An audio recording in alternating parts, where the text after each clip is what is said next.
ಯೌವನದಲ್ಲಿ ಒಂದು ಉತ್ಸಾಹ, ಅಡ್ವೆಂಚರು, ಸಾಹಸದ ಹಿನ್ನೆಲೆಯಲ್ಲಿ ನಾನು 99ರಲ್ಲಿ ಮತ್ತೆ ಒಂದು ಈ ಪರ್ವತಾರೋಹಣ ಮಾಡಬೇಕು ಅಂತ ನನಗೆ ಆಸೆ ಬಂತು. ಅದಕ್ಕೆ ಭಾರತದಲ್ಲಿ NIM ಅಂತ ಒಂದು ಸಂಸ್ಥೆ ಇದೆ, ನೆಹರು ಇನ್ಸ್ಟಿಟ್ಯೂಟ್ ಆಫ್ ಮೌಂಟೇನಿಂಗ್ ಅಂತ. ಅಲ್ಲಿ ಮೌಂಟೇನಿಯರಿಂಗ್ ಕೋರ್ಸ್ಗೆ ಅಪ್ಲೈ ಮಾಡಿದೆ. ಅಲ್ಲಿ ನಾನು ಇದಕ್ಕೆ ಹೋದಾಗ, ಈ ನೆಹರು ಇನ್ಸ್ಟಿಟ್ಯೂಟ್ ಆಫ್ ಮೌಂಟೇನಿಂಗ್ ಹೋಗ್ಬೇಕಾದ್ರೆ ದಾರಿಯಲ್ಲಿ ದೆಹಲಿ ಅಂತ ಒಂದು ಜಾಗ ಬರುತ್ತೆ. ಅಲ್ಲಿ ಕೆಳಗಡೆ ಭಾಗೀರಥಿ ನದಿ, ದೇವಪ್ರಾಯಕ್ಕಿಂತ ಮೊದಲು ಭಾಗೀರಥಿ ನದಿ ಗಂಗೋತ್ರಿಯಿಂದ ಬರುತ್ತೆ. ಆ ನದಿ ಹರಿಯುವ ಜಾಗ. ಪರ್ವತಗಳನ್ನು ಸೀಳ್ತಾ ಇದ್ದಾರೆ ಅಲ್ಲಿ ಪೂರ್ತಿ, ಇಡೀ ಪರ್ವತಗಳನ್ನ ಮಾಡ್ತಾ ಇರೋದು ಕಾಣಿಸ್ತಾ ಇತ್ತು. ನೀವು ಇಮ್ಯಾಜಿನ್ ಮಾಡೋಕ್ಕಲ್ಲ, ಹಿಮಾಲಯದ ಅಷ್ಟು ಸೌಂದರ್ಯವನ್ನು ನೋಡಿ ಅಷ್ಟು ಸರ್ವನಾಶ ಮಾಡೋ ಪ್ರಕ್ರಿಯೆ ಕಾಣಿಸ್ತಾ ಇತ್ತು ನನಗೆ. ಒಂದು ರೀತಿಯಲ್ಲಿ ಈ ತರ ಅದ್ಭುತಗಳನ್ನು ನೋಡಿ ಒಂದು ಒಳ್ಳೆ ರೋಮಾಂಚನ, ಖುಷಿಯಿಂದ ಅಡ್ವೆಂಚರ್ ಮಾಡಿದ್ರೆ ಇದೊಂದು ಆ ಸಮಯದಲ್ಲಿ ಅಲ್ಲೊಂದು ಟೆಂಟ್ ಇತ್ತು. ಆ ಟೆಂಟಲ್ಲಿ ಯಾರೊಬ್ರು ಇದ್ರು, ತುಂಬಾ ದೊಡ್ಡ ಗಡ್ಡ ಇತ್ತು. ಒಬ್ಬ ವ್ಯಕ್ತಿ ನೋಡಿ ಸ್ಮರಣೆ ಇದೆ ನನಗೆ, ಅಷ್ಟೇ ನನಗೆ ಸ್ಮರಣೆ. ನೋಡಿದೆ ಮತ್ತೆ ನಾನು ಹೋದಾಗ ನನಗೆ ಮತ್ತೆ ಪ್ರಶ್ನೆಗಳು ಶುರು ಮಾಡ್ತು. ಒಂದು, ನಾನು ಯಾರು, ಏನ್ ಮಾಡ್ತಾ ಇದ್ದೀನಿ, ಮತ್ತೆ ಈ ಹಿಮಾಲಯದ ನಮ್ಮ ಸಂಬಂಧ ಹೇಗಿದೆ, ಏನಾಗ್ತಾ ಇದೆ, ಈ ನಾಶಗಳು ಇಲ್ಲೂ ಕಾಣಿಸ್ತಾ ಇತ್ತು, ಪಶ್ಚಿಮ ಘಟ್ಟದಲ್ಲೂ ಕಾಣಿಸ್ತಾ ಇತ್ತು. ಇವೆಲ್ಲವೂ ನನ್ನನ್ನು ಬೇರೆ ದೃಷ್ಟಿಯಲ್ಲಿ ತಗೊಂಡು ಹೋಗಿ ಶುರು ಮಾಡ್ತು. ನನಗೆ ನಾನು ಯಾವಾಗ ಈ ಮೌಂಟೇನಿಂಗ್ ಎಲ್ಲ ಕೋರ್ಸ್ ಕಲ್ತ್ಕೊಂಡು ಇನ್ನು ನಾನು ಜೀವನದಲ್ಲಿ ಮೌಂಟೇನಿಂಗ್ ಮಾಡಬಾರದು ಅಂತ ನಿಶ್ಚಯ ಮಾಡಿದೆ.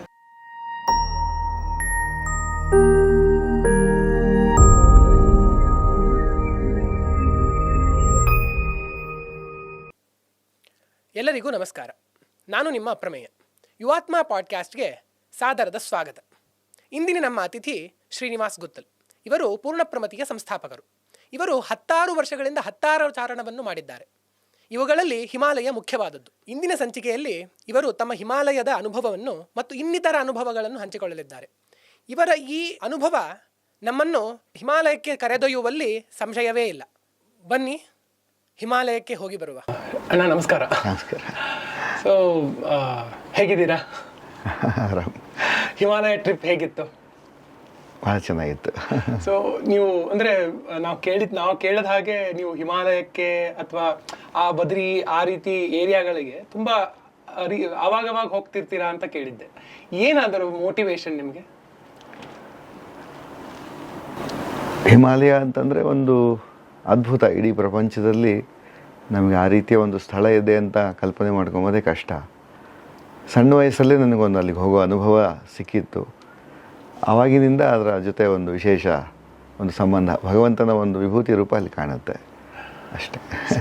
ಈ ರೀಸೆಂಟಾಗಿ ಹೋಗಿದ್ರಿ, ಈ ರೀಸೆಂಟ್ ಹಿಮಾಲಯ ಟ್ರಿಪ್ಪಿನ ಉದ್ದೇಶ ಏನು, ಯಾಕೆ ಹೋಗಿದ್ರಿ, ಸ್ವಲ್ಪ ಡೀಟೇಲ್ ಆಗಿ ಹೇಳಿಕ್ಕಾಗತ್ತಾ? ಇತ್ತೀಚೆಗೆ ಅಲ್ಲಿ ನಾರಾಯಣಾಶ್ರಮ ಅಂತ ಕುಮಾನ್ ಹಿಮಾಲಯಾಸ್ ಅಂತ ಇದೆ. ಹಿಮಾಲಯದಲ್ಲಿ ಅನೇಕ, ಉತ್ತರಾಖಂಡಲ್ಲಿ ಒಂದು ಗಢವಾಲ್ ಹಿಮಾಲಯ, ಅಲ್ಲಿ ಬದ್ರಿ ಬರುತ್ತೆ. ಈ ಕಡೆ ಅದರ ಪಕ್ಕ ಬಲಭಾಗದಲ್ಲಿ ಕುಮಾನ್ ಹಿಮಾಲಯ ಇದೆ. ನೇಪಾಲ್ ಕುಮಾನ್ ಅಂತ ಹೇಳ್ತಾರೆ. ಅದು ನೇಪಾಲ್ ಬಾರ್ಡರ್ ಬರುತ್ತೆ. ನೇಪಾಲು ಮತ್ತು ಟಿಬೆಟ್ ಇವೆರಡು ಕಂಡುಕೊಂಡಿರುವಂಥ ಜಾಗ.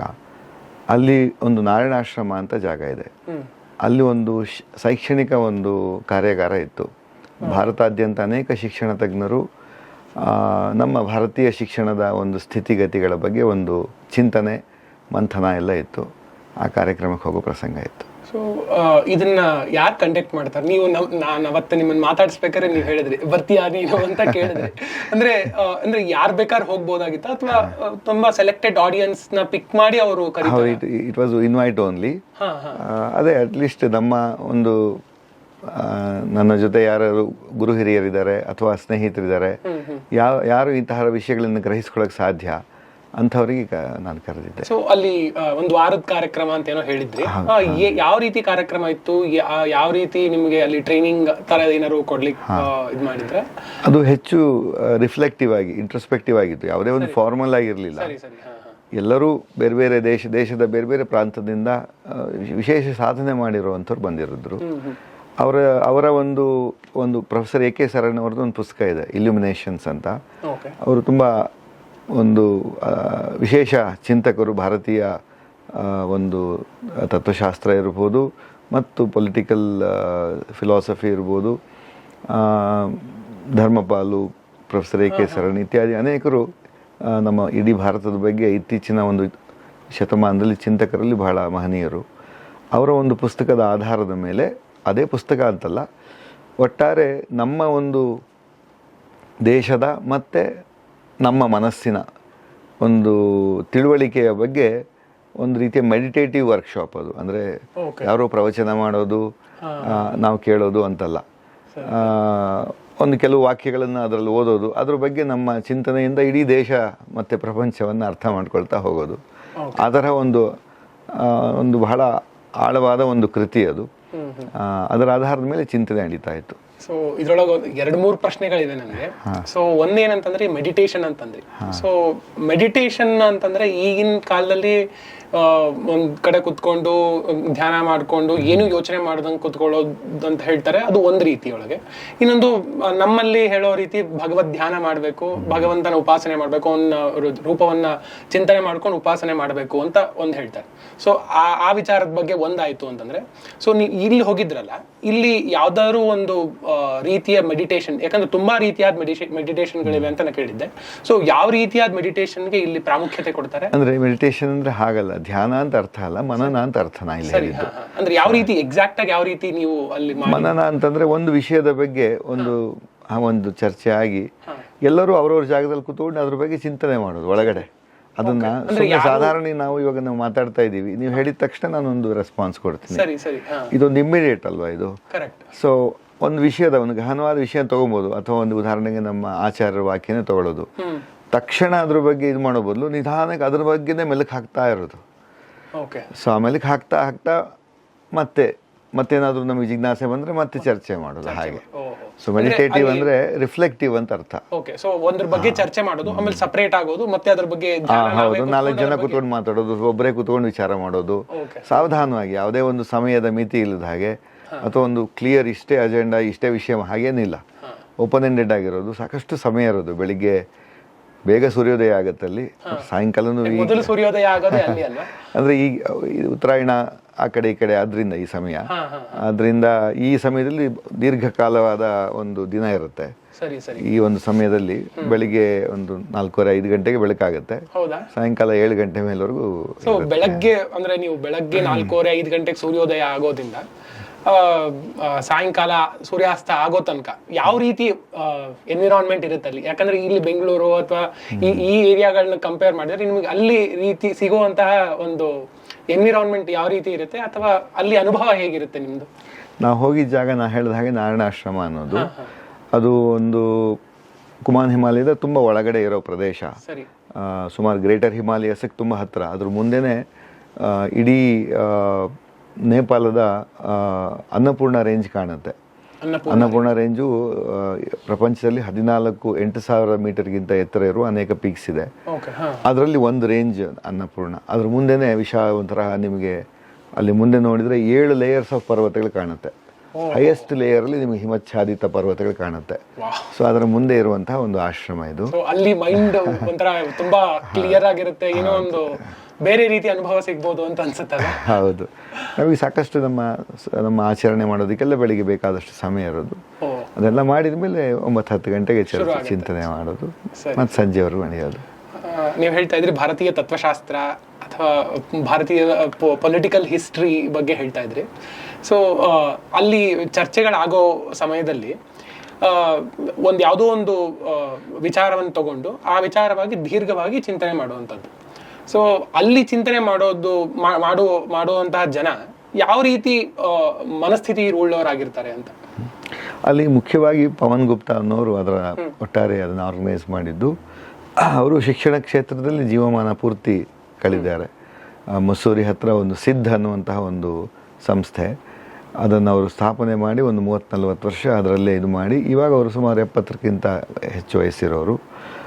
ಅವರು ಈ ತಮ್ಮ ಜೀವನದ ಅನುಭವ ಜೊತೆಗೆ ಇವತ್ತಿನ ಮುಖ್ಯವಾದ ಸಮಸ್ಯೆ ಏನಿದೆ ಭಾರತ ದೇಶದ ಅಥವಾ ಇಡೀ ಪ್ರಪಂಚದ, ಅದನ್ನು ಅವ್ರು ಅರ್ಥ ಮಾಡಿಕೊಳ್ಳೋ ಒಂದು ದೃಷ್ಟಿಕೋನ ಅವರಲ್ಲಿದೆ. ಅದರಲ್ಲೂ ಅವರು ವಿಶೇಷವಾಗಿ ಧರ್ಮಪಾಲ್ ಅವ್ರ ಜೊತೆಗೆ 10 ವರ್ಷ ಒಡನಾಟ ಇದ್ದವರು. ಅವರೆಲ್ಲ ಪುಸ್ತಕಗಳನ್ನು ಪಬ್ಲಿಷು ಮಾಡಿದ್ದಾರೆ ಅವರು.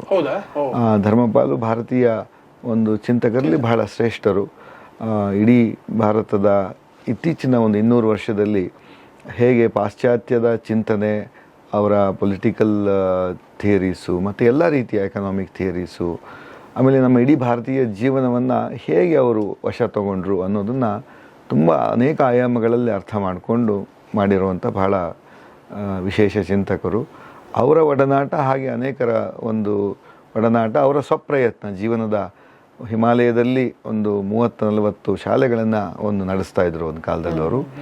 ಆದ್ದರಿಂದ ಅಂತಹ ಒಂದು ವಿಶೇಷ ಅನುಭವ ಇರೋದರಿಂದ ಅವರು ಮತ್ತು ಅವರ ಒಂದು ಸಂಪರ್ಕದಲ್ಲಿರುವ ಅನೇಕರು ಬಂದಿದ್ದರಿಂದ ಒಂದು ಇಡೀ ದೇಶದ ಇವತ್ತಿನ ಆಧುನಿಕ ಪರಿಸ್ಥಿತಿ ಹೇಗೆ, ಏನೇನು ಸಮಸ್ಯೆ ಆಗ್ತಾಯಿದೆ, ಇದರ ಮೂಲ ಕಾರಣಗಳೇನು ಅನ್ನೋದನ್ನು ಚರ್ಚೆ ಮಾಡೋದು. ಭಾಗಶಃ ಹೆಚ್ಚು ಪ್ರಸಿದ್ಧವಲ್ಲದ ಕೆಲವು ಚಿಂತನೆಯನ್ನು ನಾವು ಕಾಣಬಹುದು. ಪ್ರಸಿದ್ಧವಲ್ಲದ ಚಿಂತನೆ ಅಂತಂದರೆ ಅಂದರೆ ನಾವು ಸಾಧಾರಣವಾಗಿ ಈಗ ನೋಡೋದು, ನಾನು ಇದನ್ನು ಇವತ್ತು ನಾವು ಮೇನ್ಲಿ ಇವತ್ತಿನ ಪೊಲಿಟಿಕಲ್ ಕಾಂಟೆಕ್ಸ್ಟ್ ಇರ್ಬೋದು ಅಥವಾ ಶೈಕ್ಷಣಿಕ ಕಾಂಟೆಕ್ಸ್ಟ್ ಇರ್ಬೋದು, ಇವತ್ತು ನಾವು ಒಂದು ರೀತಿ ಅರ್ಥ ಮಾಡ್ಕೊಂಡಿದ್ದೀವಿ. ಇವತ್ತು ನಮ್ಮ ವೃತ್ತಿಗೋಸ್ಕರ ಅನೇಕ ರೀತಿಯ ಮಾರ್ಗಗಳಿದೆ. ಜೊತೆಗೆ ನಾವು ನಮ್ಮ ಒಂದು ಹಿನ್ನೆಲೆಯಲ್ಲಂತೂ ಆಧ್ಯಾತ್ಮಿಕ ಒಂದು ಕೆಲವು ಮಾರ್ಗಗಳಿದೆ ನಮ್ಮ ಸಾಧನೆಗೆ. ಆದರೆ ಇವೆರಡರ ಮಧ್ಯೆ ಇರುವ ಸಂಬಂಧ ಏನಿದೆ, ಹೇಗೆ ಹೊರಗಡೆ ಇರುವ ಇವತ್ತಿನ ಚಿಂತನೆಗಳು, ವ್ಯವಸ್ಥೆಗಳು, ಅದು ಹೇಗೆ ನಮ್ಮ ಮೇಲೆ ಪ್ರಭಾವ ಬೀರ್ತಾ ಇದೆ ಅನ್ನೋದನ್ನು ಬಹಳ ಜನ ಅರ್ಥಕೊಂಡಿಲ್ಲ. ಅದರ ಬಗ್ಗೆ ಅವರ ವಿಶೇಷ ಅರಿವು ಇದೆ. ಅದನ್ನು ಚರ್ಚೆ ಮಾಡುವಂಥ ಅವಕಾಶ ಇದೆ. ಸೊ ಈ ಮುದ್ದಾ ಕ್ಯಾ ಹೇ ಅಂತ ಹೇಳ್ತಾರಲ್ಲ, ಸೊ ಅಲ್ಲಿ ಮೇನ್ ಏನ್ ಟಾಪಿಕ್ ರೇಸ್ ಆಗುತ್ತೆ, ನೀವು ಇಲ್ಲಿ ಬರುವಂತಹ ಟಾಪಿಕ್ಸ್ ಗಿಂತ ಭಿನ್ನವಾಗಿರುತ್ತೆ ಅಂತಂದ್ರೆ ಎಕ್ಸಾಂಪಲ್ ಕೊಡೋದಾದ್ರೆ ಯಾವ ರೀತಿ ಅಲ್ಲಿ ಟಾಪಿಕ್ಸ್ ಇರುತ್ತೆ, ಅಜೆಂಡಾಸ್ ಇರುತ್ತೆ, ಅಲ್ಲಿ ಒಂದು ಎಕ್ಸಾಂಪಲ್ ಕೊಡೋದಾದ್ರೆ ಯಾವ ರೀತಿ ಇರುತ್ತೆ? ಒಂದು ಈ ಮಾಡರ್ನಿಟಿ ಅಂತ ಏನು ಹೇಳ್ತೀವಿ, ಈ ಮಾಡರ್ನಿಟಿ ಅಂತಂದರೆ ಇವತ್ತು ಆಧುನಿಕ ಸೈನ್ಸು, ಟೆಕ್ನಾಲಜಿ, ಎಕನಾಮಿಕ್ಸು, ಇದರೆಲ್ಲದರ ಮೂಲ ಥಿಯರೀಸು ಮತ್ತು ಇವತ್ತಿನ ಪ್ರಾಕ್ಟೀಸಸ್ ಏನಿದೆ ಅದನ್ನು ನಾವು ಆಳವಾಗಿ ಅದನ್ನು ವಿಮರ್ಶೆ ಮಾಡಿಲ್ಲ. ನಮ್ಮ ಒಂದು ಭಾರತೀಯ ಚಿಂತನೆಯ ದೃಷ್ಟಿಯಿಂದ ನಾವು ಅದನ್ನ ಅಕ್ಸೆಪ್ಟ್ ಮಾಡ್ಕೊಂಡು ನಾವು ಪ್ರಾಕ್ಟೀಸ್ ಮಾಡ್ತಾ ಇದ್ವಿ. ನಾವೆಲ್ಲೋ ಕೆಲಸ ಮಾಡೋದಿರ್ಬೋದು ಅಥವಾ ಗೌರ್ಮೆಂಟ್ ಪಾಲಿಸೀಸ್ ಇರ್ಬೋದು, ಅವೆಲ್ಲವೂ ಕೂಡ ಅಕ್ಸೆಪ್ಟ್ ಮಾಡಿಕೊಂಡು ಇವತ್ತೇನು ಇಡೀ ಪ್ರಪಂಚದಲ್ಲಿ ಏನು ಒಂದು ನಿಯಮಗಳಿದೆ ಅದನ್ನು ನಾವು ಒಪ್ಕೊಂಡು ಅದರ ಅಂಗವಾಗಿ ನಾವು ಕೆಲಸ ಅದನ್ನು ನಾವು ಅಲ್ಲಿ ಪ್ರಶ್ನೆ ಮಾಡ್ತಾ ಇರೋದು. ಭಾರತೀಯ ಚಿಂತನೆಗೂ ಇವತ್ತು ನಾವು ಭಾರತದಲ್ಲಿ ಇರುವಂತಹ ವ್ಯವಸ್ಥೆ, ಈ ಪ್ರಪಂಚದಲ್ಲಿರೋ ವ್ಯವಸ್ಥೆ, ಅದು ನಮ್ಮ ಮನಸ್ಸಿಗೆ ಹೇಗೆ ಪ್ರಭಾವ ಬೀರ್ತಾ ಇದೆ. ಸೊ ಇವಾಗ ಮಾಡ್ತಿರುವಂತಹ ಚಿಂತನೆಗಳು ಹೆಚ್ಚಾಗಿ ಭಾರತೀಯವಲ್ಲದ ಚಿಂತನೆ ಮಾಡ್ತಾ ಇದೀವಿ. ಸೊ ಅದರಿಗಿಂತ ಭಿನ್ನವಾಗಿ ಯಾವ ರೀತಿ ಚರ್ಚೆ ಮಾಡುವಂತ ಟಾಪಿಕ್ಸ್ ನ ಅಲ್ಲಿ ತಗೊಳ್ತೀರಾ? ಅಣ್ಣ, ಈಗ ಇಷ್ಟೋ ತನಕ ಹಿಮಾಲಯದ ಬಗ್ಗೆ ಸ್ವಲ್ಪ ಯೋಚನೆ ಮಾಡಿ ಹಿಮಾಲಯದ ಬಗ್ಗೆ ಹೇಳಿದ್ರಿ. ಸೊ ಈಗ ಮತ್ತೆ going back to what like you were in the past ಅಂತ. ಸೊ ಲೈಕ್ ಪ್ರೈಮರಿ ಸ್ಕೂಲಿಂಗು ಮತ್ತು ನಿಮ್ಮ ಕಾಲೇಜ್ ಡೇಸು, ಆಮೇಲೆ ಗ್ರ್ಯಾಜುಯೇಷನ್ ಟೈಮ್ ಒಳಗೆ ಇದ್ದಿದ್ದು ನಿಮ್ಮ ಮನಸ್ಥಿತಿ ಯಾವ ರೀತಿ ಇತ್ತು, ಮತ್ತು ಆವಾಗ ಯೋಚನೆಗಳೇನು ನಿಮ್ಮದು? ಸೊ ಆವಾಗ ಈ ರೀತಿ ಎಲ್ಲ ಯೋಚನೆ ಮಾಡಿದ್ರೆ ನಾನು ಪೂರ್ಣಪ್ರಮತಿ ಅಂತ ದೊಡ್ಡ ಸಂಸ್ಥೆಯನ್ನು ಕಟ್ತೀನಿ, ಅಥವಾ ನಾನು ಈ ರೀತಿ ನಾನು ಬೇರೆ ಬೇರೆ ರೀತಿಯಾದ ಚಟುವಟಿಕೆಗಳಲ್ಲಿ ನಾನು ಭಾಗವಹಿಸ್ತೀನಿ ಅಂತೆಲ್ಲ ನೀವು ಯೋಚನೆ ಮಾಡಿದ್ರ? ಹೇಗಿತ್ತು ನಿಮ್ಮ ಪ್ರೈಮರಿ ಸ್ಕೂಲ್ ಹೋಗುವಂತಹ ಸಮಯ ಹೇಗಿತ್ತು? ನಾನು ಹೆಚ್ಚಾಗಿ ಓದಿದ್ದು ಬೆಳೆದಿದ್ದೆಲ್ಲ ಹೊಸಪೇಟೆ ಸುತ್ತಮುತ್ತ. ನಮ್ಮ ಸ್ವಂತ ಊರು ಆ ಕಡೆ. ಆದ್ದರಿಂದ ಅಲ್ಲಿ ಹುಟ್ಟು ಬೆಳೆದಿದ್ದೆಲ್ಲ ನಮ್ಮ ಊರು ರಣಾಪುರ ಅಂತ, ಮರಿಯಮ್ಮನಹಳ್ಳಿ ಹತ್ರ ರಣಾಪುರ, ವ್ಯಾಸನಕೆರೆ ಕಾಲೋನಿ ಅಂತ ಕೂಡ ಹೇಳ್ತಾರೆ. ತುಂಗಭದ್ರಾ ತೀರದಲ್ಲಿ ಇದೆ ಜಾಗ. ಅಲ್ಲಿ ಹುಟ್ಟು ಬೆಳೆದಿದ್ದು. ಹೆಚ್ಚಾಗಿ ನನ್ನ ಸಣ್ಣ ವಯಸ್ಸಲ್ಲಿ ಓದು ಬರೋಕ್ಕಿಂತ ನಂಗೆ ಹೆಚ್ಚು ಸ್ಮರಣೆ ಇರೋದು ನಮ್ಮ ಅವ್ವ, ತಾತ, ಬಂಧು ಬಳಗ, ಅವರ ಜೊತೆ ಅಲ್ಲಿ ಹೆಚ್ಚು ಕಳೆದಿರೋ ಸಮಯವೇ ನನಗೆ ಒಂದು ಒಳ್ಳೆಯ ಸಂಸ್ಕಾರ ಸಿಕ್ಕಿದ್ದು. ನನಗೆ ಹಳ್ಳಿ ವಾತಾವರಣದಲ್ಲಿ ಜೊತೆಗೆ ಬಂಧು ಬಳಗದ ಪ್ರೀತಿ ವಾತ್ಸಲ್ಯದಲ್ಲಿ ಬೆಳೆದಿರುವಂಥದ್ದು. ಅಲ್ಲಿ ನಾನು ಒಂದು ಗೌರ್ಮೆಂಟ್ ಸ್ಕೂಲು ಆ ತರಹ ಕನ್ನಡ ಮಾಧ್ಯಮದಲ್ಲಿ ಸಣ್ಣ ವಯಸ್ಸಲ್ಲಿ ಓದಿದ್ದಷ್ಟೇ. ನನಗೆ ಸಣ್ಣ ವಯಸ್ಸಲ್ಲಿ ಹೆಚ್ಚು ಜ್ಞಾಪಕ ಇರೋದು ಈಜಾಡಿರೋದು, ಸೈಕಲ್ ಹೊಡೆದಿರೋದು, ಮರ ಹತ್ತಿರೋದು, ಹೆಚ್ಚಾಗಿ ಒಂದು ಪ್ರಕೃತಿಯ ಜೊತೆಗೆ ಹಳ್ಳಿಯ ಜೊತೆಗೆ ಹೆಚ್ಚು ಬಂಧು ಬಾಂಧವರ ಜೊತೆಗೆ ಆಟ ಆಡ್ಕೊಂಡು ಬೆಳೆದಿರೋದು. ಅದು ಬಹಳ ಇವತ್ತು ನನಗೆ ದೊಡ್ಡ ಶಕ್ತಿಯಾಗಿರೋದು ಅದೇ. ಎರಡನೇದಾಗಿ ನಮ್ಮ ಮನೆಯಲ್ಲಿ ನಮ್ಮ ತಂದೆ ತಾಯಿ ಇರ್ಬೋದು, ಹಾಗೆ ನಮ್ಮ ಕುಟುಂಬದಲ್ಲಿ ವಿಶೇಷ ಸಂಸ್ಕಾರ ಸಿಕ್ಕಿದೆ. ಅದು ಒಳ್ಳೆಯ ಸ್ಮರಣೆ ಇದೆ. ಅಲ್ಲಿ ಏಕಾದಶಿ ವ್ರತ ಇರ್ಬೋದು, ಚಾತುರ್ಮಾಸ್ಯ ಇರ್ಬೋದು, ಸಣ್ಣ ವಯಸ್ಸಿನಿಂದ ನಮಗೆ ಅದೇನೋ ಒಂದು ಅದೊಂಥರ ಮನೆಯಲ್ಲಿ ಹೇಗೆ ಒಂದು ಹಬ್ಬ ಹರಿದಿನವೋ ಅದು ಒಂದು ರೀತಿ ಸಹಜವಾಗಿ ಬಂದಿರೋದು. ಅದರಲ್ಲೂ ಅನೇಕ ಪಾಠ ಪ್ರವಚನ ನಮ್ಮ ಸೋದರ ಮಾವಂದರು ವ್ಯಾಸಂಗೆರೆ ಪ್ರಬಂಧಾಚಾರ್ಯರು, ಅವರ ವಿಶೇಷ ಪ್ರಭಾವ ಸಣ್ಣ ವಯಸ್ಸಿನಿಂದ ಇದ್ದಿದ್ದರಿಂದ ಒಂದು ಒಳ್ಳೆಯ ಸಂಸ್ಕಾರ, ನಮ್ಮ ಪರಂಪರೆಯ ಸಂಸ್ಕಾರಗಳೆಲ್ಲ ನನಗೆ ಸಣ್ಣ ವಯಸ್ಸಲ್ಲಿ ಸಿಕ್ತು. ಹಾಗೆ ಹಳ್ಳಿಯ ಒಡನಾಟ, ಅಲ್ಲಿಯ ಸುತ್ತಮುತ್ತ ವಾತಾವರಣ, ಒಂದು ಸಮೃದ್ಧ ಜೀವನ, ಸಣ್ಣ ಬಾಲ್ಯದಲ್ಲಿ ಏನು ಕಳಿಬೇಕು ಅದು ಆಟ ಕಳೆದಿರೋದು. ಆಡ್ಬೇಕು. ಯಾಕಂದ್ರೆ ನಾನು ಓದು ಬರಹ ಮಾಡಿದ್ದು ನನಗೆ ಜ್ಞಾಪಕನೇ ಇಲ್ಲ. ಸೊ ಪ್ರೈಮರಿ ಸ್ಕೂಲ್ ಬರೀ ಆಟ, ಇದು ಅಷ್ಟೇ, ಓಟಗಳು, ಏನು ಈಜು, ಅದರಿಂದಲೇ ಅಷ್ಟೇ, ಕಳೆದು. ಓದು So ಬರಹ ನಾನು ನನಗೆ ಕೇಳಿದಂಗೆ ಏನು ಅಂತಂದ್ರೆ ಈ ನಿಮ್ಮ ಶಾಲೆಯಲ್ಲೂ ಕೂಡ ಮಕ್ಕಳಿಗೆ ಅಂದ್ರೆ ಪ್ರೈಮರಿ ಸ್ಕೂಲ್ ಮಕ್ಕಳುಗಳಿಗೆ ಹೆಚ್ಚು ಈ ಪ್ರೆಷರ್, ಈ ಓದಿನ ಪ್ರೆಷರ್ಕ್ಕಿಂತ ಆಟಗಳು ಅಥವಾ ಬೇರೆ ಬೇರೆ ಚಟುವಟಿಕೆಗಳ ಹೆಚ್ಚಾಗಿ ಮಾಡ್ತಾರೆ ಅಂತ ಕೇಳಿದ್ದೆ. ಸೊ ಇದು ನಿಮ್ಮ ಬಾಲ್ಯವನ್ನ ಇಟ್ಕೊಂಡು ನೀವು ಆ ರೀತಿ ಮಾಡಿದ್ದ, ಅಥವಾ ಅಲ್ಲಿ ಏನಾದ್ರು ಹಿಂದೆ ಏನಾದ್ರು ಒಂದು ಬೇರೆ ರೀತಿಯಾದ ಯೋಚನೆ ಇತ್ತ? ಯಾಕಂದ್ರೆ ಇಷ್ಟು ವರ್ಷದ ಮಕ್ಕಳು ಬರೀ ಆಟದಲ್ಲೇ ಇರಬೇಕು, ಅಥವಾ ಆಮೇಲೆ ಇಷ್ಟು ವರ್ಷ ಆದ್ಮೇಲೆ ಅವರು ಓದಿನ ಕಡೆ ಗಮನ ಶುರು ಮಾಡಬೇಕು, ಆ ಥರದ್ದು ಏನಾದ್ರು ಪ್ರಿನ್ಸಿಪಲ್ಸ್ ಏನಾದ್ರು ಇದೆನಾ? ಸೊ ಹಾಗೇನು ವಿಚಾರ ಮಾಡಿಲ್ಲ, ಅಥವಾ ನನ್ನ ಬಾಲ್ಯಕ್ಕೂ ಇವಾಗಿನ ಕೆಲಸಕ್ಕೂ ನೋಡಿಲ್ಲ. ಆದರೆ ಎಲ್ಲರೂ, ನಾನೊಬ್ಬ ಅಂತ ನನಗೆ ಅನಿಸೋಲ್ಲ. ನನ್ನ ಕಾಲದ ವಯಸ್ಸಿನಲ್ಲಿ ಅಥವಾ ಹಿರಿಯರಲ್ಲಿ ಎಲ್ಲರೂ ಹೀಗೆ ಬೆಳೆದಿರೋದು, ಸಹಜವಾದ ಬೆಳವಣಿಗೆ ಇದು. ಆ ವಯಸ್ಸಿಗೆ ಬೇಕಾಗಿರೋದೇ ಅದು. ಇವತ್ತಿನ ಕಾಲದಂತಹ ಶಿಕ್ಷಣ ಅವಶ್ಯಕತೆನೇ ಇಲ್ಲ. ನನಗೆ ಓದು ಬರಹ ಕಲ್ತಿದ್ದೆ ಭಾಗಶಃ 10-12 ವರ್ಷ ಆದಮೇಲೆ, ನಿಜವಾಗ್ಲೂ ಶಾಲೆ ಎಲ್ಲ ಮಾಡಿದ್ದು. ಆಮೇಲೆ ನಾವು ಬೆಂಗಳೂರಿಗೆ ಬಂದು ಇಲ್ಲಿಂದ ಮತ್ತೆ ಅಧ್ಯಯನ ಕಂಟಿನ್ಯೂ ಆಗಿದ್ದು. ನೀವು ಮನಸ್ಥಿತಿ ಅಂತ ಕೇಳೋದಾದರೆ, ಒಟ್ಟು ಮುಖ್ಯವಾಗಿ ನನಗೆ ಅಲ್ಲಿ ಸಣ್ಣ ವಯಸ್ಸಿನಲ್ಲಿ ಏನು ನಾನು ಹೇಳಿದೆ, ಅದು ತುಂಬ ಗಾಢವಾಗಿ ಉಳ್ಕೊಂಡಿರುವಂತಹ ಆ ಸಂಸ್ಕಾರ. ನಮ್ಮ ಕುಟುಂಬದಲ್ಲಿ ಒಂದು ನಮ್ಮ ದೊಡ್ಡ ಜಾಯಿಂಟ್ ಫ್ಯಾಮಿಲಿ ಏನಿದೆ, ಅಲ್ಲಿರುವ ಗುರು ಹಿರಿಯರು, ತಂದೆ ತಾಯಿ, ಅವ್ವ ತಾತ, ಇವರ ಒಂದು ಸಂಸ್ಕಾರ ನನಗೆ ಅಚ್ಚು ಅಳಿದ ಹಾಗೆ ಉಳಿದಿದೆ. ಅದು ಶಾಶ್ವತವಾದ ಶಿಕ್ಷಣ ನನಗೆ ಸಿಕ್ಕಿರೋದು ಅದು. ಆಮೇಲೆ ಹೆಚ್ಚು ಸ್ಕೂಲು ಕಾಲೇಜುಗಳಲ್ಲಿ ಓದಿದ್ದು ನನಗೆ ಹೆಚ್ಚು ಸ್ಮರಣೆ ಇಲ್ಲ, ಏನು ಹೋಗ್ತಾನೂ ಇರಲಿಲ್ಲ ಹೆಚ್ಚು. ಅದರಿಂದ ಸರಿ. ಅಂದ್ರೆ ಸ್ಕೂಲ್ ಇವಾಗ ಬೆಂಗಳೂರಿಗೆ ಬಂದ್ರಿ ನೀವು. ಬೆಂಗಳೂರಿಗೆ ಬಂದು ನೀವು ಅಂದ್ರೆ ಕಾಲೇಜು ನಿಮ್ ಇಂಜಿನಿಯರಿಂಗ್ಗೆ ಓದಿರ್ಬೋದು ಅನ್ಸುತ್ತೆ. RV ಕಾಲೇಜ್ ಒಳಗೆ ನೀವು ಇಂಜಿನಿಯರಿಂಗ್ ಮಾಡಿದ್ದಲ್ಲ? ಇಲ್ಲ, ಇನ್ನೊಂದು ಕಾಲೇಜು. ನಂಗೆ ಹೇಳಿದ್ನಲ್ಲ, ಅಲ್ಲಿ ಯಾವುದು ಹೆಚ್ಚು ನಾನು ಅಂದರೆ ಯಾವುದು ಅದನ್ನು ನಾನು ಹೆಚ್ಚಾಗಿ ಹೊರ ವಲಯದ ಒಂದು ಜೀವನವೇ ಹೆಚ್ಚು, ಸ್ನೇಹಿತರ ಜೊತೆಗೆ. ಒಟ್ಟು ಆ ಸಮಯದಲ್ಲಿ ಮುಖ್ಯವಾಗಿ ನನಗೆ ಅನೇಕ ಒಳ್ಳೊಳ್ಳೆ ಸಂಗತಿಗಳಿದೆ. ಅದರಲ್ಲಿ ಪ್ರಧಾನವಾಗಿ ಹೇಳೋದಾದರೆ ಪ್ರಕೃತಿಯ ಜೊತೆ ಒಡನಾಟ. ನೀವು ಹಿಮಾಲಯದಿಂದ ಆರಂಭ ಮಾಡಿದ್ರಿಂದ ನನ್ನ ಜೀವನ ಒಂದು ರೀತಿಯ ಒಂದು ಸ್ವಾರಸ್ಯ ನನಗೆ ಸಿಕ್ಕಿದ್ದು ಒಂದು ಸಣ್ಣ ವಯಸ್ಸಿನ ಒಂದು ಹಳ್ಳಿಯ ಒಂದು ಅನುಭವ ಆಯಿತು. ಅಂದರೆ ಎರಡನೇದು, ಪಶ್ಚಿಮ ಘಟ್ಟಗಳಿಗೆ ನಾನು ತುಂಬ ಓಡಾಡ್ತಿದ್ದೆ ಇಂಜಿನಿಯರಿಂಗ್ ಓದಬೇಕಾದ್ರೆ. ಆ ಸಮಯದಲ್ಲಿ ನನಗೆ ಒಂದು ಒಳ್ಳೆ ಅದರ ಸ್ವಾರಸ್ಯ, ಒಂದು ವೈಭವ ನೋಡುವಂತಹ, ಆಗಿನ ಕಾಲದಲ್ಲಂತೂ ಬಹಳ ಇನ್ನೂ ಹಾಗೆ ಶುದ್ಧವಾಗಿ ಉಳ್ಕೊಂಡಿತ್ತು. ಪಶ್ಚಿಮ ಘಟ್ಟ ಅಂತಂದ್ರೆ ವೆಸ್ಟರ್ನ್ ಘಾಟ್. ಅದರಲ್ಲಿ ಏನಿದೆ ವಿಶೇಷ ಅಂತ? ವಿಶೇಷ ಏನದ್ರಲ್ಲಿ? ನೋಡಿ, ನಾನು ಹುಟ್ಟು ಬೆಳೆದಿರೋದು ಬಯಲುಸೀಮೆ. ಬಯಲುಸೀಮೆಯಲ್ಲೂ ತುಂಬ ಸ್ವಾರಸ್ಯ ಇದೆ. ಆದರೆ ಪಶ್ಚಿಮ ಘಟ್ಟದ ಒಂದು ಕಾಡು ಮೇಡು, ನದಿಗಳು, ಪಕ್ಷಿ ಪ್ರಾಣಿಗಳು, ಅದರಲ್ಲಿರೋ ವೈವಿಧ್ಯತೆಗಳು ರೋಮಾಂಚನ ಕೊಡುತ್ತೆ. ಅಲ್ಲಿ ವಾತಾವರಣದಲ್ಲಿ ಓಡಾಡ್ತಾ ಇದ್ದಾರೆ. ಅಂದರೆ ನಾವು ಸಾಧಾರಣ ನಮ್ಮದು ಒಂದು ಸಣ್ಣ ಪ್ರಪಂಚ ನೋಡಿರ್ತೀವಲ್ವಾ. ನಾವು ಮಕ್ಕಳಾಗಿ ನಾವು ಸಣ್ಣ ವಯಸ್ಸಿನಲ್ಲಿ 15-20 ವರ್ಷದಲ್ಲಿ ಇರುವ ವಯಸ್ಸಲ್ಲಿ ನಮ್ಮ ಒಂದು ದೃಷ್ಟಿ ವಿಶಾಲವಾದಷ್ಟು ಭಗವಂತನ ಒಂದು ವೈಚಿತ್ರ್ಯ, ಏನು ಭಗವಂತ ಅನ್ನೋ ಅನುಸಂಧಾನ ಆ ವಯಸ್ಸಲ್ಲಿ ಇಲ್ಲದೆ ಇರ್ಬೋದು. ಆದರೆ ಆ ಒಂದು ವೈಶಿಷ್ಟ್ಯ ಏನು ಕಾಣುತ್ತೆ, ಅದನ್ನು ಆ ರೀತಿಯ ಅನುಭವ ಇರುವಂತಹ ವ್ಯಕ್ತಿತ್ವ ಇದ್ದರೆ ನಮ್ಮಲ್ಲಿ ಗೊತ್ತಿಲ್ಲ. ಆದರೆ ಆ ರೀತಿಯ ಒಂದು ಅಗಾಧತೆ ಕಾಣುತ್ತೆ, ಸ್ವಾರಸ್ಯಗಳು ಕಾಣ್ತಾ ಹೋಗುತ್ತೆ, ರೋಮಾಂಚನ ಬರುತ್ತೆ.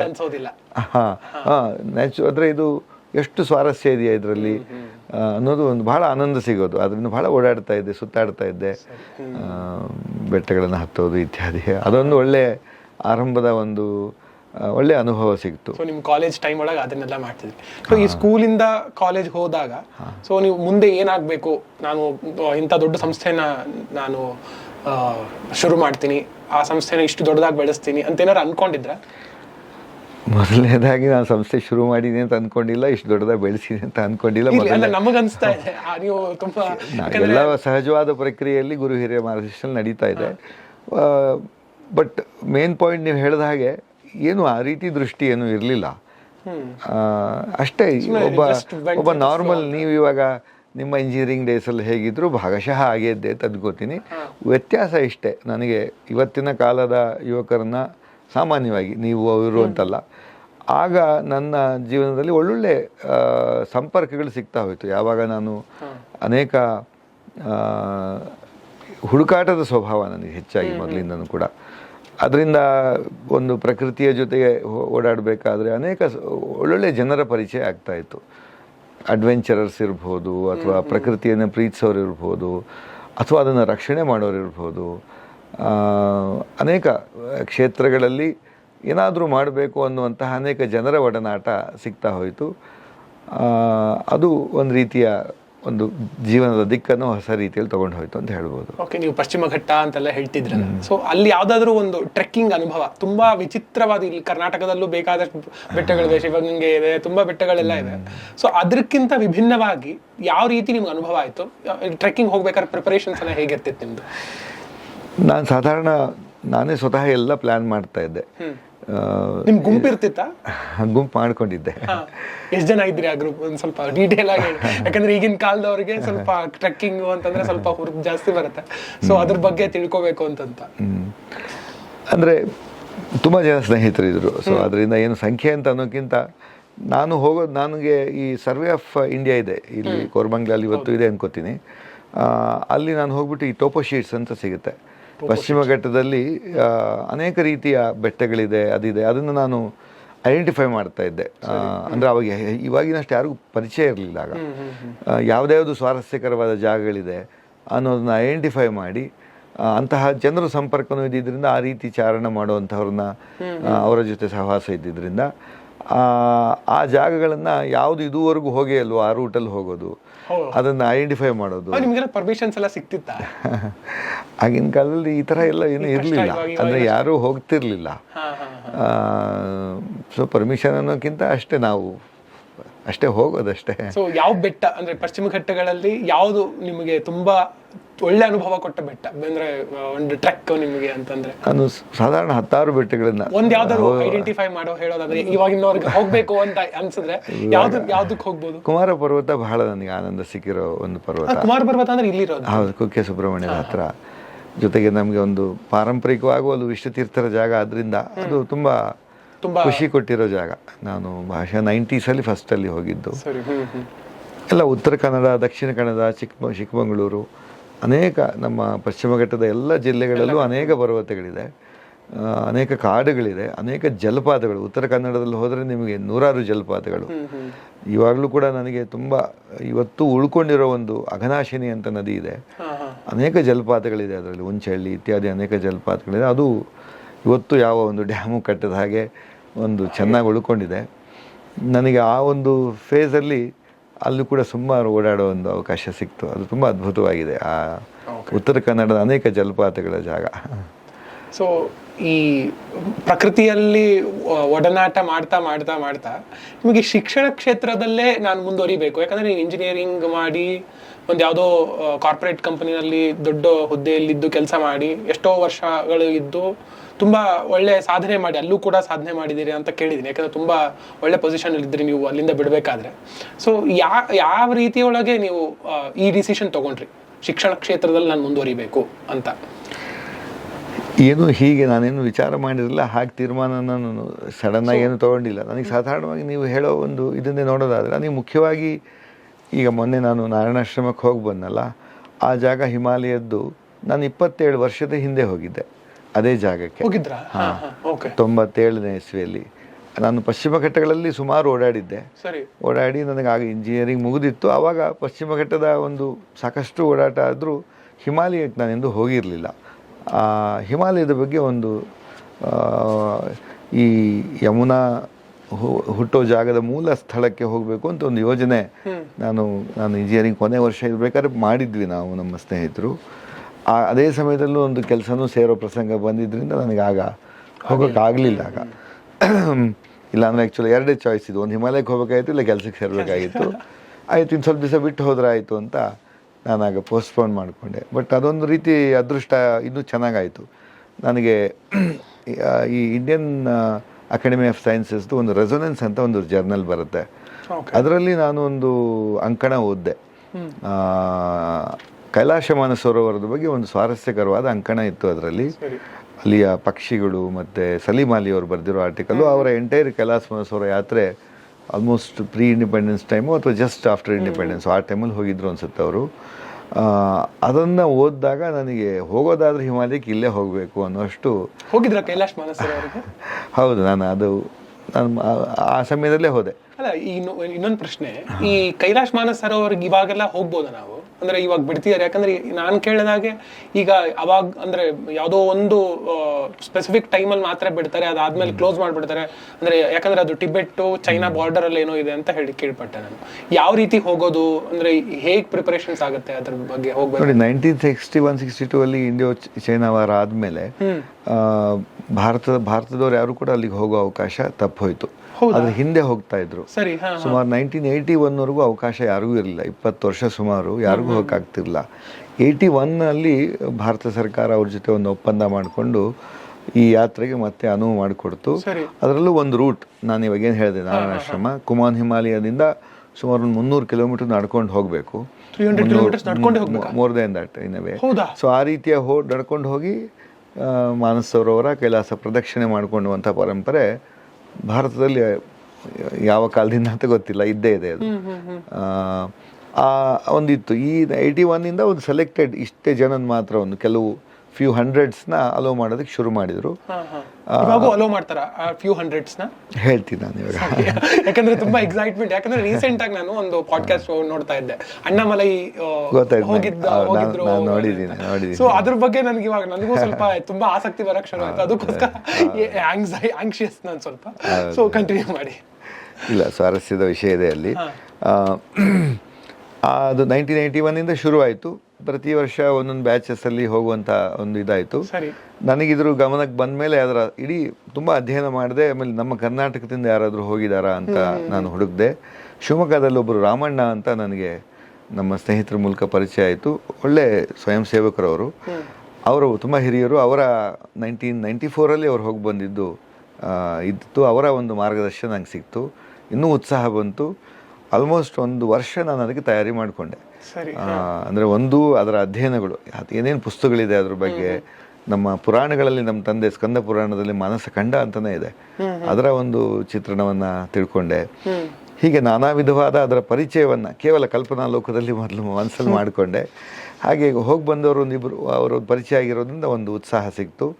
ಆದರೆ ಸ್ವಲ್ಪ ವಿರೋಧ ಇತ್ತು. ಅಂದರೆ ಕುಟುಂಬದಲ್ಲಿ ಸಾಧಾರಣ ನಮ್ಮ ಬಂಧು ಬಾಂಧವರಲ್ಲಿ ಏನಲ್ಲಿ ಹೋದವರು ಸಾಧಾರಣ ವಾಪಸ್ ಬರ್ತಾರೋ ಇಲ್ವೋ, ಅಂದರೆ ಆಗಿನ ಕಾಲದಲ್ಲಿ ಆ ರೀತಿ ಭಯ ಇತ್ತು. ಯಾಕಂದರೆ ತುಂಬ ಹಿಮಾಲಯವನ್ನು ದಾಟಿ ಹೋಗುವಂಥದ್ದು. ಹಿಮಾಲಯದಲ್ಲಿ ಗ್ರೇಟರ್ ಹಿಮಾಲಯ ಅಂತಿದೆ, ಇದು ಟ್ರಾನ್ಸ್ ಹಿಮಾಲಯನ್ ರೇಂಜ್. ಇದು ಟಿಬೆಟಲ್ಲಿ ಅಂದರೆ ತ್ರಿಪಷ್ಠಪ ಭಾರತ ಅಂತ ಹೇಳ್ತೀವಿ, ಅದರಲ್ಲಿ ಬರೋದಿದು. ಅದು ಆಲ್ಮೋಸ್ಟ್ ಲಾಸ್ಟ್ ಬಿಯಾಂಡ್ ಟಿಬೆಟ್ ಇರೋದು ಒಂದು ರೀತಿ ಪ್ಲ್ಯಾಟು. ಇದು ಹೇಗೆ ಡೆಕ್ಕನ್ ಪ್ಲ್ಯಾಟು ಇದೆಯೋ 15,000 ಅಡಿಯಲ್ಲಿರುವಂಥ ಪ್ಲ್ಯಾಟು ಅದು. ಸೊ ಅದರಿಂದ ಅಲ್ಲಿಗೆ ಹೋಗಬೇಕು ಅಂತಂದರೆ ತುಂಬ ಸಾಹಸ ಇದೆ. ಆಗಿದ್ದಿದ್ದು ಕೇವಲ ನಡ್ಕೊಂಡೇ ಹೋಗಬೇಕಾಗಿದ್ದ ವ್ಯವಸ್ಥೆ ಇತ್ತು. ಸೊ ಭಯ ಭೀತಿಗಳು ಇತ್ತು ಎಲ್ಲರಿಗೂ. ನನ್ನ ಉತ್ಸಾಹ ಅಂತೂ ಇದ್ದೇ ಇತ್ತು. ನಮ್ಮ ತಂದೆ ತಾಯಿಗಳು ವಿಶೇಷವಾಗಿ ಪ್ರೋತ್ಸಾಹ ಮಾಡಿದರು. ಅದರಿಂದ ಅದರೆಲ್ಲ ಯೋಜನೆ ಮಾಡಿಕೊಂಡು ನಾನು ಇನ್ನೂ ಅದಕ್ಕೆ ಸೀಟ್ ಸಿಗೋದು ತುಂಬ ಕಷ್ಟ ಇತ್ತು. ಅದಕ್ಕೂ ಕೂಡ ಒಂದು ಮಿನಿಸ್ಟ್ರಿ ಆಫ್ ಎಕ್ಸ್ಟರ್ನಲ್ ಅಫೇರ್ಸಲ್ಲಿ ಒಬ್ಬರ ಒಡನಾಟ ಮಾಡಿಕೊಂಡು ಒಂದು ರೀತಿ ಅವರಿಗೇನು ಉಪಕಾರ ಮಾಡಿ ನನಗೆ ಆ ಸಮಯದಲ್ಲಿ ಅಲ್ಲಿ ಹೋಗಲೇಬೇಕು ಅಂತ ಒಂದು ಇದ್ದಿದ್ದರಿಂದ ಅದು ಯಾವಾಗ ನಂಗೆ ಅದು ಟೆಲಿಗ್ರಾಮ್ ಬಂತು, ಟೆಲಿಗ್ರಾಮ್ ಕಳಿಸ್ತಾ ಇದ್ರಾಗ. ಯಾವ ಟೈಮಲ್ಲಿ ನೀವು ಹೋಗಿದ್ದು? ಯಾವ ಇಸ್ವಿ? ನಾನು 97 ಜುಲೈಯಲ್ಲಿ ಹೋಗಿದ್ದು. ಸೊ ಹಿಮಾಲಯದ ಬಗ್ಗೆ ಹೇಳ್ತಾ ಇದ್ರಿ. ಹಿಮಾಲಯದಲ್ಲಿ ನೀವು ಕೈಲಾಶ್ ಪರ್ವತಕ್ಕೆ ಹೋಗಿದ್ದೀನಿ ಅಂತ ಹೇಳ್ತಿದ್ರಿ. ಕೈಲಾಶ್ ಪರ್ವತನೇ ಅಲ್ವಾ ಅದು? ಕೈಲಾಶ್ ಪರ್ವತ, ಮಾನಸ ಸರೋವರ. ಕೈಲಾಶ್ ಪರ್ವತ, ಮಾನಸ, ಅವು ಎರಡು ಬೇರೆ ಬೇರೆನಾ? ಹೌದು. ಮಾನಸ ಸರೋವರ ನೀರು ಅಲ್ವಾ ಅದು? ಸರಿ. ಅದೊಂದು ದೊಡ್ಡ ಸರೋವರ, ಬ್ರಹ್ಮದೇವರು ಮನಸ್ಸಿನಿಂದ ಹುಟ್ಟಿರುವಂಥ ಸರೋವರ. ಅದು ಒಂದು. ಜೊತೆಗೆ ಕೈಲಾಸ ಪರ್ವತ ಅದೊಂದು. ನಾನು ನಿಮ್ಗೆ ಹೇಳಿದ ಹಾಗೆ ಹಿಮಾಲಯದಲ್ಲಿ ಅನೇಕ ರೇಂಜಸ್ ಇದೆ. ಮೊದಲು ಶಿವಾಲಿಕ್ಸ್ ಅಂತ ಹೇಳ್ತಾರೆ, ಆರಂಭದ ಹಿಮಾಲಯದ ಪರ್ವತಗಳು ಅಥವಾ ಪಶ್ಚಿಮ ಘಟ್ಟ ಇದ್ದಾಗಿರುತ್ತೆ. ಆಮೇಲೆ ಮುಂದೆ ಹೋಗ್ತಾ sub Himalayan, lower Himalayan, sub Himalayan, greater Himalayan. Greater Himalaya ಅಂದರೆ ಈ ಹಿಮಾಚ್ಛಾದಿತ ಸ್ನೋ ಪೀಕ್ಸ್ ಅವೆಲ್ಲ. ಅದಾದ ಮೇಲೆ ಮುಂದೆ ಹೋದರೆ ಟಿಬೆಟ್ ಬರುತ್ತೆ. ಆ ಟಿಬೆಟಲ್ಲಿ ಟ್ರಾನ್ಸ್ ಹಿಮಾಲಯನ್ ರೇಂಜ್ ಅಂತ ಇದೆ, ಅದರಲ್ಲಿ ಈ ಕೈಲಾಸ ಪರ್ವತ ಬರುತ್ತೆ. ಅದು ಭಾಗಶಃ ಜಮ್ಮು ಕಾಶ್ಮೀರ ಆ ಕಡೆಯಿಂದ ಬರುತ್ತೆ ಅದು ರೇಂಜು. ಸರಿ. ಅದು ಟಿಬೆಟಿಂದ ಹಾಗೆ ಅದು ಕೈಲಾಶ್ ಪರ್ವತ ಅದು ಕೈಲಾಶ್ ಪರ್ವತ ಕೈಲಾಶ್ ರೇಂಜ್ ಅಂತಲೇ ಹೇಳ್ತಾರೆ. ಇವಾಗ ಮೊನ್ನೆ 2020 ಭಾರತಕ್ಕೂ ಮತ್ತು ಚೈನಾಗೆ ಒಂದು ಲಡಾಖಲ್ಲಿ ಒಂದು ಫೈಟ್ ಆಯ್ತಲ್ವ, ಅದು ಕೂಡ ಕೈಲಾಶ್ ರೇಂಜ್ ಹತ್ರನೇ ಅದು. ಹೌದಾ? ಅಂದರೆ ಆ ರೇಂಜ್ ಅಲ್ಲಿ ಕಂಟಿನ್ಯೂ ಆಗುತ್ತೆ ಅದು ಅಲ್ಲಿವರೆಗೆ. ಸೊ ಅಲ್ಲಿ ಆ ಪರ್ವತಗಳ ಮಧ್ಯನೇ ಅಲ್ಲಿ ಆಗಿದ್ದು ಅವ್ರ ಮಧ್ಯ. ಸೊ ಈಗ ಇವಾಗಿರೋ ನೀವು ಹೇಳಿದ್ರೆ ಕೈಲಾಶ್ ಪರ್ವತ ಮತ್ತೆ ಮಾನಸ ಸರೋವರ ಅಂತ ಹೇಳಿದ್ರೆ, ಸೊ ಅದು ಇವಾಗಿನ ಇಂಡಿಯನ್ ಆಕ್ಯುಪೈಡ್ ಸ್ಪೇಸ್ ಅಲ್ಲೇ ಇರೋದಾ ಅಥವಾ ಚೈನಾ ಬಾರ್ಡರ್ ಅಥವಾ ಚೈನಾ ಆಕ್ಯುಪೈಡ್ ಸ್ಪೇಸ್ ಅಲ್ಲಿ ಇರೋದು? ಚೈನಾ ಆಕ್ಯುಪೈಡ್ ಸ್ಪೇಸ್ ಅಲ್ಲೇ ಇರೋದು. ಓಕೆ. ಅಂದರೆ ಟಿಬೆಟ್ ಅಲ್ಲೇ ಇರೋದು ಅದು. ಟಿಬೆಟ್ ಆಟೋನಮಸ್ ರೀಜನ್ ಅಂತ ಹೇಳ್ತಾರೆ. ಓಕೆ. ಅದು ಪ್ರೀ 1950s ಅಲ್ಲಿ ಅದು ಇಂಡಿಪೆಂಡೆಂಟ್ ಆಗಿತ್ತು. ಆಮೇಲೆ ಚೈನಾ ಅದನ್ನ ವಶಪಡಿಸ್ಕೊಳ್ತು. ಸರಿ. ಸೊ ನೀವು ನಿಮ್ಮ ಜರ್ನಿ ಹೇಳ್ತಾ ಇದ್ರಿ, ನೀವು ಹೋಗ್ಬೇಕಾದ್ರೆ ನೀವು 97 ಜುಲೈನಲ್ಲಿ ನೀವು ಹೋಗಿದ್ರಿ ಅಂತ. ಸೊ ಅಲ್ಲಿ ಹೋಗೋಕ್ಕಿಂತ ಮುಂಚೆ ನೀವು ಅಪ್ಲಿಕೇಶನ್ ಪ್ರಾಸೆಸ್ ಎಲ್ಲ ಹೇಳಿದ್ರಿ. ಸೊ ನಿಮ್ಗೆ ಆಮೇಲೆ 97 ಒಳಗೆ ಟೆಲಿಗ್ರಾಮ್ ಬಂತು ನಿಮಗೆ. ಸೊ ನೀವು ರೆಡಿ ಆದ್ರಿ. ಸೊ ನೀವು ರೆಡಿ ಆಗೋ ಟೈಮ್ ಒಳಗೆ ಅಂದರೆ ನೀವು ಪುರಾಣಗಳ ಅದರ ಅಂದರೆ ಇಮ್ಯಾಜಿನರಿ ವ್ಯೂಸ್ನ ನೀವು ನೋಡ್ತಾ ಇದ್ರಿ, ಹೇಗಿರ್ಬೋದು ಅಂತ. ಸೊ ಆ ಜರ್ನಿ ಶುರುವಾದಾಗ ಹೇಗಿತ್ತು ನಿಮಗೆ? ಎಲ್ಲಿಂದ ಶುರುವಾಯಿತು? ಸೊ ಎಷ್ಟು ದಿನಗಳ ಅದು ಜರ್ನಿ? ಸೊ ಯಾವ ರೀತಿ ಅನುಭವಗಳು? ಸೊ ಆದಷ್ಟು ಡೀಟೇಲ್ ಆಗಿ ಹೇಳಿ. ಯಾಕಂದರೆ ತುಂಬ ಜನ ಇದ್ರ ಬಗ್ಗೆ ಇದು ಕನ್ನಡದಲ್ಲಿ ಈ ವಿಡಿಯೋ ಇದನ್ನೋ ಇಲ್ವೋ, ಈ ರೀತಿ ವಿಡಿಯೋ ಇದನ್ನೋ ಇಲ್ವೋ ಗೊತ್ತಿಲ್ಲ, ಇದ್ರೂ ನಮ್ಮವ್ರು ಯಾರೂ ಹೋಗಿಲ್ಲ. ಸೊ ಅದ್ರ ಬಗ್ಗೆ ನಮಗೆ ತುಂಬ ಡೀಟೇಲ್ ಆಗಬೇಕು. ಸೊ ಎಷ್ಟಾಗುತ್ತೋ ಅಷ್ಟು ಪ್ರಯತ್ನ ಪಟ್ಟು ಎಲ್ಲಾನು ಡೀಟೇಲ್ ಆಗಿ ಹೇಳಿದ್ರೆ ತುಂಬ ಇದಾಗುತ್ತೆ, ನಮಗೆ ಉಪಯೋಗ ಆಗುತ್ತೆ. ನನ್ನ ಜೀವನದಲ್ಲಿ ಒಂದೊಂದು ಕ್ಷಣವೂ ಕೂಡ ನಾನು ಆ ಯಾತ್ರೆಯ ಅನುಭವ ಇವತ್ತು ಸ್ಮರಣೆ ಇದೆ, ಅಚ್ಚಾಗಿ ಉಳಿದಿದೆ. ನಾನು ಹೇಳಿದ ಹಾಗೆ ನಾನು ಸುಮಾರು 1 ವರ್ಷದ ತಯಾರಿ ಇತ್ತು. ಒಂದು ರೀತಿ ಆ ಒಂದು ಯುವ ಉತ್ಸಾಹ ಇತ್ತು. 22 ವರ್ಷ, 22 ವರ್ಷ ನನಗಾಗ. ಆಗಿನ್ನು ಇಂಜಿನಿಯರಿಂಗ್ ಮುಗಿಸಿ ಕೆಲಸಕ್ಕೆ ಸೇರಿದ್ದೆ. ಅದಕ್ಕೂ ನಾವು ಸುಮಾರು 1.5 ತಿಂಗಳು ರಜಾ ತಗೊಂಡು ಆವಾಗ ಹೋಗಿದ್ದ ನಾನು ಆ ವಿಷಯಕ್ಕೆ. 45 ದಿನನ ಸುಮಾರು. ಅಲ್ಲಿ ಯಾತ್ರೆ ಒಂದು 32 ದಿವಸ, ಹೋಗೋದು ಬರೋದು ಎಲ್ಲ ಸೇರಿ ಹಾಗೆ. ಮೊದಲು ನಾವು ಇಲ್ಲಿಂದ ಡೆಲ್ಲಿಗೆ, ನಾನು ಆ್ಯಕ್ಚುಲಾಗಿ ಮೊದಲೇ ಸಾರ್ತಿ ಉತ್ತರ ಭಾರತಕ್ಕೆ ಹೋಗಿದ್ದು ನಾನು ಟ್ರೈನಲ್ಲಿ ಒಬ್ಬನೇ. ಇಲ್ಲಿಂದ ಹೋಗಿದ್ದು ಒಂದು ಅಪ್ಪ ಅಮ್ಮ ಎಲ್ಲರ ಬಂಧು ಬಳಗಳ ಬಿಟ್ಟು ಎಲ್ಲರೂ ಅವರ ಜೊತೆಗೆ ಬೆಳೆದಿದ್ದು. ಏನಿದ್ರು ಹೆಚ್ಚು ಹೊರಗಡೆ ಎಲ್ಲೂ ಹೋಗಿರಲಿಲ್ಲ, ಏನಿದ್ರು ಇಲ್ಲೇ ಸುತ್ತಮುತ್ತ ಓಡಾಡ್ತಾ ಇದ್ದೆ ಅಷ್ಟೇ. ಅದೇ ಒಂದು ಹೊಸತನ ಇತ್ತು. ಮೊದಲು ಡೆಲ್ಲಿಯಲ್ಲಿ ಇದು ಎಂಟೈರ್ ಈ ಕಾರ್ಯಕ್ರಮವನ್ನು ಆರ್ಗನೈಸ್ ಮಾಡಿರೋದು ministry of external affairs, Bharat ಸರ್ಕಾರ. ಯಾಕಂದರೆ ಇದು ಎಲ್ಲರಿಗೂ ಆಕ್ಸೆಸಿಬಲ್ ಇಲ್ಲ, ಆದ್ದರಿಂದ ಅದು ಅನೇಕ ರೀತಿಯ 2 ದೇಶಗಳ ಮಧ್ಯೆ ಸಂಬಂಧ, ಅನೇಕ ಕಾಂಪ್ಲೆಕ್ಸಿಟೀಸ್ ಇದೆ ಇದರಲ್ಲಿ, ಇಶ್ಯೂಸಲ್ಲಿ. ಆದರೆ ಭಾರತದವರಿಗೆ ಇದು ಬಹಳ ಪರಮ ಪವಿತ್ರವಾದ ಜಾಗ. ಆದ್ದರಿಂದ ಈ ಯಾತ್ರೆಗೆ ಎಲ್ಲ ಕಾಲದಲ್ಲೂ ಇದಕ್ಕೆ ಪ್ರಾಶಸ್ತ್ಯ ಇದೆ. ಅಲ್ಲಿ 3 ದಿವಸ ನಮಗೆ ಮೊದಲು ಮಿನಿಸ್ಟ್ರಿ ಆಫ್ ಎಕ್ಸ್ಟರ್ನಲ್ ಅಫೇರ್ಸ್ ಅವರು ನಮಗೆ ಮೊದಲು ಬ್ರೀಫ್ ಮಾಡ್ತಾರೆ. ಅಲ್ಲಿಯ ಚೀಫ್ ಸೆಕ್ರೆಟ್ರಿ, ಮುಖ್ಯವಾಗಿ ಇಡೀ ಭಾರತ ಸರ್ಕಾರದ ಮೇನ್ ಪರ್ಸನ್ ಯಾರಿರ್ತಾರೆ ಈ ಎಕ್ಸ್ಟರ್ನಲ್ ಅಫೇರ್ಸಲ್ಲಿ, ಅವರು ನಮಗೆ ಇದನ್ನು ಬ್ರೀಫ್ ಮಾಡಿಬಿಟ್ಟು ಅಲ್ಲಿ ಎಲ್ಲ ರೀತಿಯ ಒಂದು ಮೆಡಿಕಲ್ ಚೆಕಪ್, ITBP ಅಂತ ಇದೆ, ಇಂಡೋ ಟಿಬೇಟಿಯನ್ ಬಾರ್ಡರ್ ಪೊಲೀಸ್ ಅಂತ. ಇಡೀ ಭಾರತ ಸರ್ಕಾರದ ಟಿಬೇಟ್ ಗಡಿಯನ್ನು ಪ್ರೊಟೆಕ್ಟ್ ಮಾಡೋರೆ ಅವರು ವಿಶೇಷವಾಗಿ ಇದರ ಕಂಪ್ಲೀಟ್ ಯಾತ್ರೆಯ ಒಂದು ಭಾರತದ ಒಂದು ಪಾರ್ಟ್ ಏನಿದೆ, ಯಾಕಂದರೆ ಎಲ್ಲ ಪೂರ್ತಿ ಬಾರ್ಡರ್ ಏರಿಯಾ ಆದ್ದರಿಂದ ಅವರೇ ಇದನ್ನೆಲ್ಲ ಮೆಡಿಕಲ್ ಚೆಕಪ್ಪಿಂದ ಹಿಡಿದು ಜೊತೆ ಕರ್ಕೊಂಡು ಹೋಗ್ತಾರೆ ನಮ್ಮನ್ನು. ಸೊ ಅಲ್ಲಿ 3 ದಿವಸ ಬ್ರೀಫಿಂಗಲ್ಲಿ ಒಂದು ಬ್ರೀಫಿಂಗ್ ಆಯಿತು. ಅನೇಕ ಜನ ಇದೊಂದು ರೀತಿ ಈ ಯಾತ್ರೆ ಮಾಡೋದು ಅಂದರೆ ಒಂದು ಇಡೀ ದೇಶಕ್ಕೆ ಹೆಮ್ಮೆ ಇದ್ದ ಹಾಗೆ. ಸೊ ಎಲ್ಲರೂ ಬಂದು ಸತ್ಕಾರ ಮಾಡೋದು, ಡೆಲ್ಲಿ ಸರ್ಕಾರ ಬಂದು ನಮಗೆ ಅರ್ಥ ಆಗ್ತಿರಲಿಲ್ಲ. ಒಂದು ರೀತಿ ಖುಷಿ ಆಗೋದು, ಒಂದು ರೀತಿ ಆಶ್ಚರ್ಯ ಆಗೋದು, ಇಷ್ಟು ಭಾವನೆ ಇದೆ. ಒಂದು ರೀತಿ ನಿರಂತರವಾಗಿ ಭಗವಂತನ ಅಂದರೆ ಮುಖ್ಯವಾಗಿ ಅಲ್ಲಿ ಕೈಲಾಸ ಅಂದರೆ ರುದ್ರದೇವರ ಸ್ಮರಣೆ. ಎಲ್ಲರೂ ಕೂಡ ಅದನ್ನು ಆ ಒಂದು ರೋಮಾಂಚನದಿಂದ, ಆ ಭಾವನೆಯಿಂದ ಬರೋರು. ಹಾಗೆ ಗ್ರೀಟ್ ಮಾಡೋದು ಅಷ್ಟೇ, ನಮಃ ಶಿವಾಯ ಅಂತಲೇ ಎಲ್ಲರೂ ಗ್ರೀಟ್ ಮಾಡಿಕೊಂಡು ಆ ರೀತಿ ಭಾವನೆಯಲ್ಲಿ ಒಂದು 3 ದಿವಸ ತಯಾರಿಯಾಗಿ ಅಲ್ಲಿಂದ ನಾವು ಕುಮಾನ್ ಹಿಮಾಲಯದ ಬೇಸ್ ಕಾತ್ಗೋಡಾಮ್ ಅಂತ ಇದೆ, ಅಲ್ಲಿಗೆ ಕಾತ್ಗೋಡಾಮ್ ಅಂತ ಅದರ ಹೆಸರು. ಮೊದಲ ನಮಗೆ ಅಲ್ಲಿ ಫಸ್ಟ್ ರೀಚ್ ಆಗಿದ್ದು ಕಾತ್ಗೋಡಾಮಲ್ಲಿ. ನಮ್ಮ ಆ್ಯಕ್ಚುಯಲ್ ಹಿಮಾಲಯದ ಒಂದು ಬೇಸ್ ಅದು. ಅಲ್ಲಿ ಇಳಿದು ನಾನು ಫಸ್ಟ್ ಹಿಮಾಲಯ ಅಲ್ಲಿ ರೈಲ್ವೆ ಸ್ಟೇಷನಿಂದ ನೋಡಿ ಸಾಷ್ಟಾಂಗ ನಮಸ್ಕಾರ ಮಾಡಿದ್ದು ಇವತ್ತು ಸ್ಮರಣೆ ಇದೆ. ಮೊದಲೇ ಸಾರ್ತಿ ಪವಿತ್ರವಾದ ಹಿಮಾಲಯದ ಭೂಮಿಯನ್ನು ನಾನು ಸ್ಪರ್ಶ ಮಾಡಿದ್ದು. ಅಷ್ಟು ಭಾವನಾ ಲೋಕದಲ್ಲಿ ಹೋಗಿದ್ದು ನಾನು. ಮೊದಲು ಅಲ್ಲಿಂದ ನಮಗೆ ಸುಮಾರು ದಿವಸ ಒಂದೆರಡು ದಿವಸ ಟ್ರಾವೆಲ್ ಮಾಡಬೇಕಾಗತ್ತೆ. ಆ ಒಂದು ನಮ್ಮ ಈ ಪಾದಚಾರಣ ಮಾಡೋದಕ್ಕಿಂತ ಮೊದಲು ತುಂಬ ಒಳಗಡೆ ಪ್ರದೇಶ ಇದು. ಸುಮಾರು 300 ಕಿಲೋಮೀಟ್ರ್ ನಾವು ಮೊದಲು ಟ್ರಾವೆಲ್ ಮಾಡಬೇಕು ಕಾತ್ಗೋಡಾಮಿಂದ. ಕಾತ್ಗೋಡಾಮಿಂದ. ಸೊ ಕಾತ್ಗೋಡಾಮ್ ಹರಿದ್ವಾರ ಅಂತ ಅಂದ್ಕೊಳ್ಳಿ. ಇವಾಗ ನಾವು ಹೋಗ್ತಾ ಇರೋದು ಧಾರ್ಚುಲಾ ಅಂತ ಒಂದು ಊರು. ಆ ಧಾರ್ಚುಲಾಯಿಂದ ಮುಂದೆ ನಡ್ಕೊಂಡು ಹೋಗುವಂಥದ್ದು, ಧಾರ್ಚುಲಾಗಿಂದ ಸ್ವಲ್ಪ ಮುಂದೆ ಹೋಗಿ ನಡ್ಕೊಂಡು ಹೋಗುವಂಥದ್ದು ಶುರುವಾಗುತ್ತೆ. ಧಾರ್ಚುಲಾ ಜಾಗ ಸಾಧಾರಣ ನೀವು ಸುಮಾರು ಈ ವಿಷ್ಣು ಪ್ರಯಾಗ ಥರ ಸ್ಥಳ ಅಂತ ಇಟ್ಕೋಬೋದು. ಬದ್ರಿಗಿಂತ ಸ್ವಲ್ಪ ಸುಮಾರು ಬದ್ರಿಗಿಂತ ಜಸ್ಟ್ ಮೊದಲಿರುವಂಥ ಜಾಗದಷ್ಟು ಅದು ಅಷ್ಟು ಒಳಗಿನ ಪ್ರದೇಶ ಹಿಮಾಲಯದಲ್ಲಿ.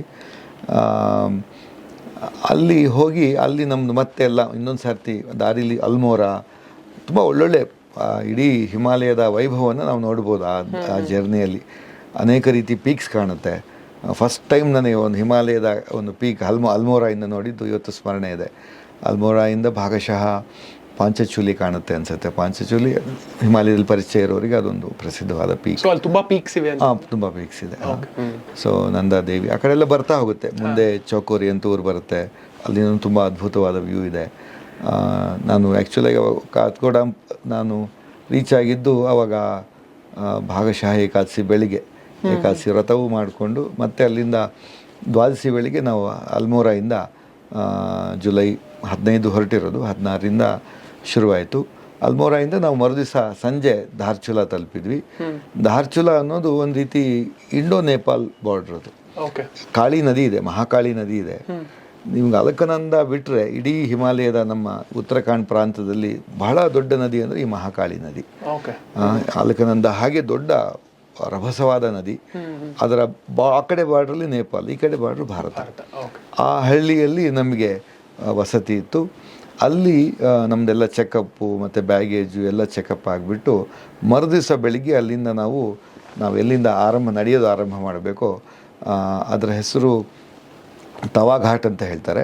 ತವಾಘಾಟಲ್ಲಿ ಮಹಾಕಾಳಿ ನದಿ ಮತ್ತು ಧವಳಗಂಗಾ ಅಂತ, ಧೌಲಿಗಂಗಾ ಅಂತ ಹೇಳ್ತಾರೆ. ಧೌಲಿಗಂಗಾ ಆದಿ ಕೈಲಾಸ ಅಂತ ಇನ್ನೊಂದು ಪರ್ವತ ಇದೆ, ಆ ಪ್ರದೇಶದಿಂದ ಬರುತ್ತದು. ಆದಿ ಕೈಲಾಸ್ ಮತ್ತು ಪಾರ್ವತಿ ಕುಂಡ ಅಂತ ಕೆಲವು ಜಾಗಗಳಿದೆ ಭಾರತದಲ್ಲೇ ಇರುವಂತಹ ಪರ್ವತ ಪ್ರದೇಶ. ಮತ್ತು ಇದು ಅಲ್ಲಿಂದ ಬರುವ ಒಂದು ನದಿ ಈ ಧವಳಗಂಗಾ. ಅವೆರಡರ ಸಂಗಮ ಈ ತವಾಘಾಟ್ ಅನ್ನೋ ಜಾಗ. ಆ ತವಾಘಾಟ್ ಅನ್ನೋ ಜಾಗದಿಂದ ನಮ್ಮ ಚಾರಣ ಆರಂಭ ಆಗುತ್ತೆ. ಅಲ್ಲಿಂದ ನೀವು ನಡೆಯೋದಕ್ಕೆ ಶುರು. ನಮ್ಗೆ ತವಾಘಾಟು ತಲುಪಕ್ಕಾಗಲಿಲ್ಲ, ಲ್ಯಾಂಡ್ ಸ್ಲೈಡ್ಸ್ ಆಗೋಗಿತ್ತು. ಸೊ ಅದರಿಂದ ಅದ್ರ ಮೊದಲೇ ನಾವು ಇಳಿದು ಬಿಟ್ಟು ನಡ್ಕೊಂಡು ಹೋಗೋದು ಆರಂಭ ಶುರುವಾಯಿತು. ಅಲ್ಲಿಂದ ಮುಂದೆ ಹೋಗ್ತಾ ಹೋದರೆ ಈ ತವಾಘಾಟಲ್ಲಿ ನಾವು ಆರಂಭ ಮಾಡಿದ ತಕ್ಷಣ ಅದು 3000-4000 ಅಡಿ ಎತ್ತರ ಇದೆ ಕೆಳಗಡೆ, ನದಿ ಪ್ರದೇಶ ಆದ್ದರಿಂದ. ಅಲ್ಲಿಂದ ನಾವು ನೇರವಾಗಿ ಒಂದು ಪರ್ವತ ಹತ್ತಬೇಕು ಫಸ್ಟು. ಅದನ್ನು ಠಾಣೆದಾರಿಕಿ ಚಡಾಯಿ ಅಂತಂತಾರೆ. ಅಂದರೆ ಅಷ್ಟು ಎತ್ತರ, ಒಂದು 5000 ಅಡಿ ಇಮ್ಮಿಡಿಯೇಟಾಗಿ ನಾವು ಕ್ಲೈಮ್ ಮಾಡೋದು 5 ಕಿಲೋಮೀಟ್ರಲ್ಲಿ. ಲಿಟ್ರಲಿ ಒಂದು ದೊಡ್ಡ ಪರ್ವತವನ್ನು ಹತ್ತದ ಹಾಗೆ. ಸೊ ಅದು ಯಾವ ಪರ್ವತ? ಅದು ಫಸ್ಟ್ 5000 ಮೀಟರ್ಸ್ನ ನೀವು ಆ ಪರ್ವತಕ್ಕೆ ಎಲ್ಲ ಹಿಮಾಲಯ ಪರ್ವತಗಳೇ, ಅದಕ್ಕೆ ಸಪರೇಟ್ ಹೆಸರು ಆ ಥರ ಹೆಸರಂತ ಏನಿಲ್ಲ. ಎಲ್ಲ ಸುತ್ತಮುತ್ತ ಎಲ್ಲ ಆ ಥರ ಪರ್ವತಗಳೇ ಇರೋದಲ್ಲಿ. ಬರೀ 5000 ಅಡಿ ಮಾತ್ರ ಹತ್ತುವಂಥದ್ದು ಅಥವಾ ಇಡೀ ಕೈಲಾಸ ಪರ್ವತ ಎಷ್ಟು? ಅಲ್ಲ, ಕೈಲಾಸ ಪರ್ವತ ಇದು ಬಹಳ ದೂರ ಐತಿ. ಫಸ್ಟ್ ಪೀಕ್ ಆದರೆ ಹಿಮಾಲಯದ್ದು 100 ಪರ್ವತಗಳಿದೆ ಅಲ್ವಾ. ಆ ಪರ್ವತಗಳ ಸಾಲನ್ನೇ ನಾವು ಇವಾಗ ಮೋಟಾರ್ ಜರ್ನಿ ಮಾಡಿದ್ದೀಗ. ಈಗ ನಡೆಯೋ ದಾರಿ ಶುರು ಆಯ್ತು ಇವಾಗ. ಆ ಫಸ್ಟ್ ಪೀಕ್ 5000 ಅಡಿಯ ಎತ್ತರದ ಒಂದು ಹೋದ್ರೆ ಅಲ್ಲಿ 8000 ಅಡಿ ಸುಮಾರು. ಅದು ಪಾಂಗು ಅಂತ ಒಂದು ಹಳ್ಳಿ. ಆ ಹಳ್ಳಿಯನ್ನ ಮೊದಲು ತಲುಪಿದ್ದು. ಮೊದಲ ಜರ್ನಿ ಒಂದು ಹಾಫ್ ಎ ಡೇ ಜರ್ನಿ. ಅದು ಬೆಳಿಗ್ಗೆ ಬೇಗ ಹೊರಟಿದ್ದು, ಮಧ್ಯಾಹ್ನದ ಹೊತ್ತಿಗೆ ಅಲ್ಲಿ ತಲುಪಿತ್ತು. ಹಾಗೆ ಅಲ್ಲಿ ತಲುಪಿ ಪ್ರತಿಯೊಂದು ಸುಮಾರು 90-100 ಕಿಲೋಮೀಟರ್ ಭಾರತದಲ್ಲಿ ಜರ್ನಿ. ಮೊದಲನೇದಾಗಿ ಪಾಂಗು ಆದ್ಮೇಲೆ ಈ ನಾರಾಯಣಾಶ್ರಮ ನೆಕ್ಸ್ಟ್ ಅಲ್ಲೇ ಬರೋದು. ಪಾಂಗುವಿಂದ ಶಿರ್ಖಾ ಅಂತ ಇನ್ನೊಂದು ಹಳ್ಳಿ ಇದೆ, ಅದಕ್ಕೆ ಹೋಗ್ಬೇಕಾದ ಅನೇಕ ಪರ್ವತಗಳನ್ನು ದಾಟಿ ಹೋಗಬೇಕು. ಅದರಲ್ಲಿ ಮತ್ತೊಂದು ಪರ್ವತದ ಮೇಲೆ 9000 ಅಡಿ ಮೇಲೆ ನಾರಾಯಣಾಶ್ರಮ ಅನ್ನುವಂತಹ ಜಾಗ ಇದೆ. ಅದನ್ನು ನಾರಾಯಣ ಮುನಿ ಅಂತ ಕರ್ನಾಟಕದ ಮೈಸೂರು ದಿವಾನರ ಮಗ ಅಂತ ಕೇಳಿರೋದು ನಾನು. ಅವರು ಅಲ್ಲಿ ಕಟ್ಸಿರುವಂಥ ಜಾಗ. ಸೊ ಇವಾಗ ಮೊನ್ನೆ ಹೋಗಿದ್ರಿ ಅಂತ ನಾರಾಯಣಾಶ್ರಮಕ್ಕೆ, ಇವಾಗ ಹಂಗೆ ನಡ್ಕೊಂಡು ಹೋಗಿದ್ರಾ ಅಥವಾ ಇವಾಗ ರೋಡ್ ಆಗಿದೆ?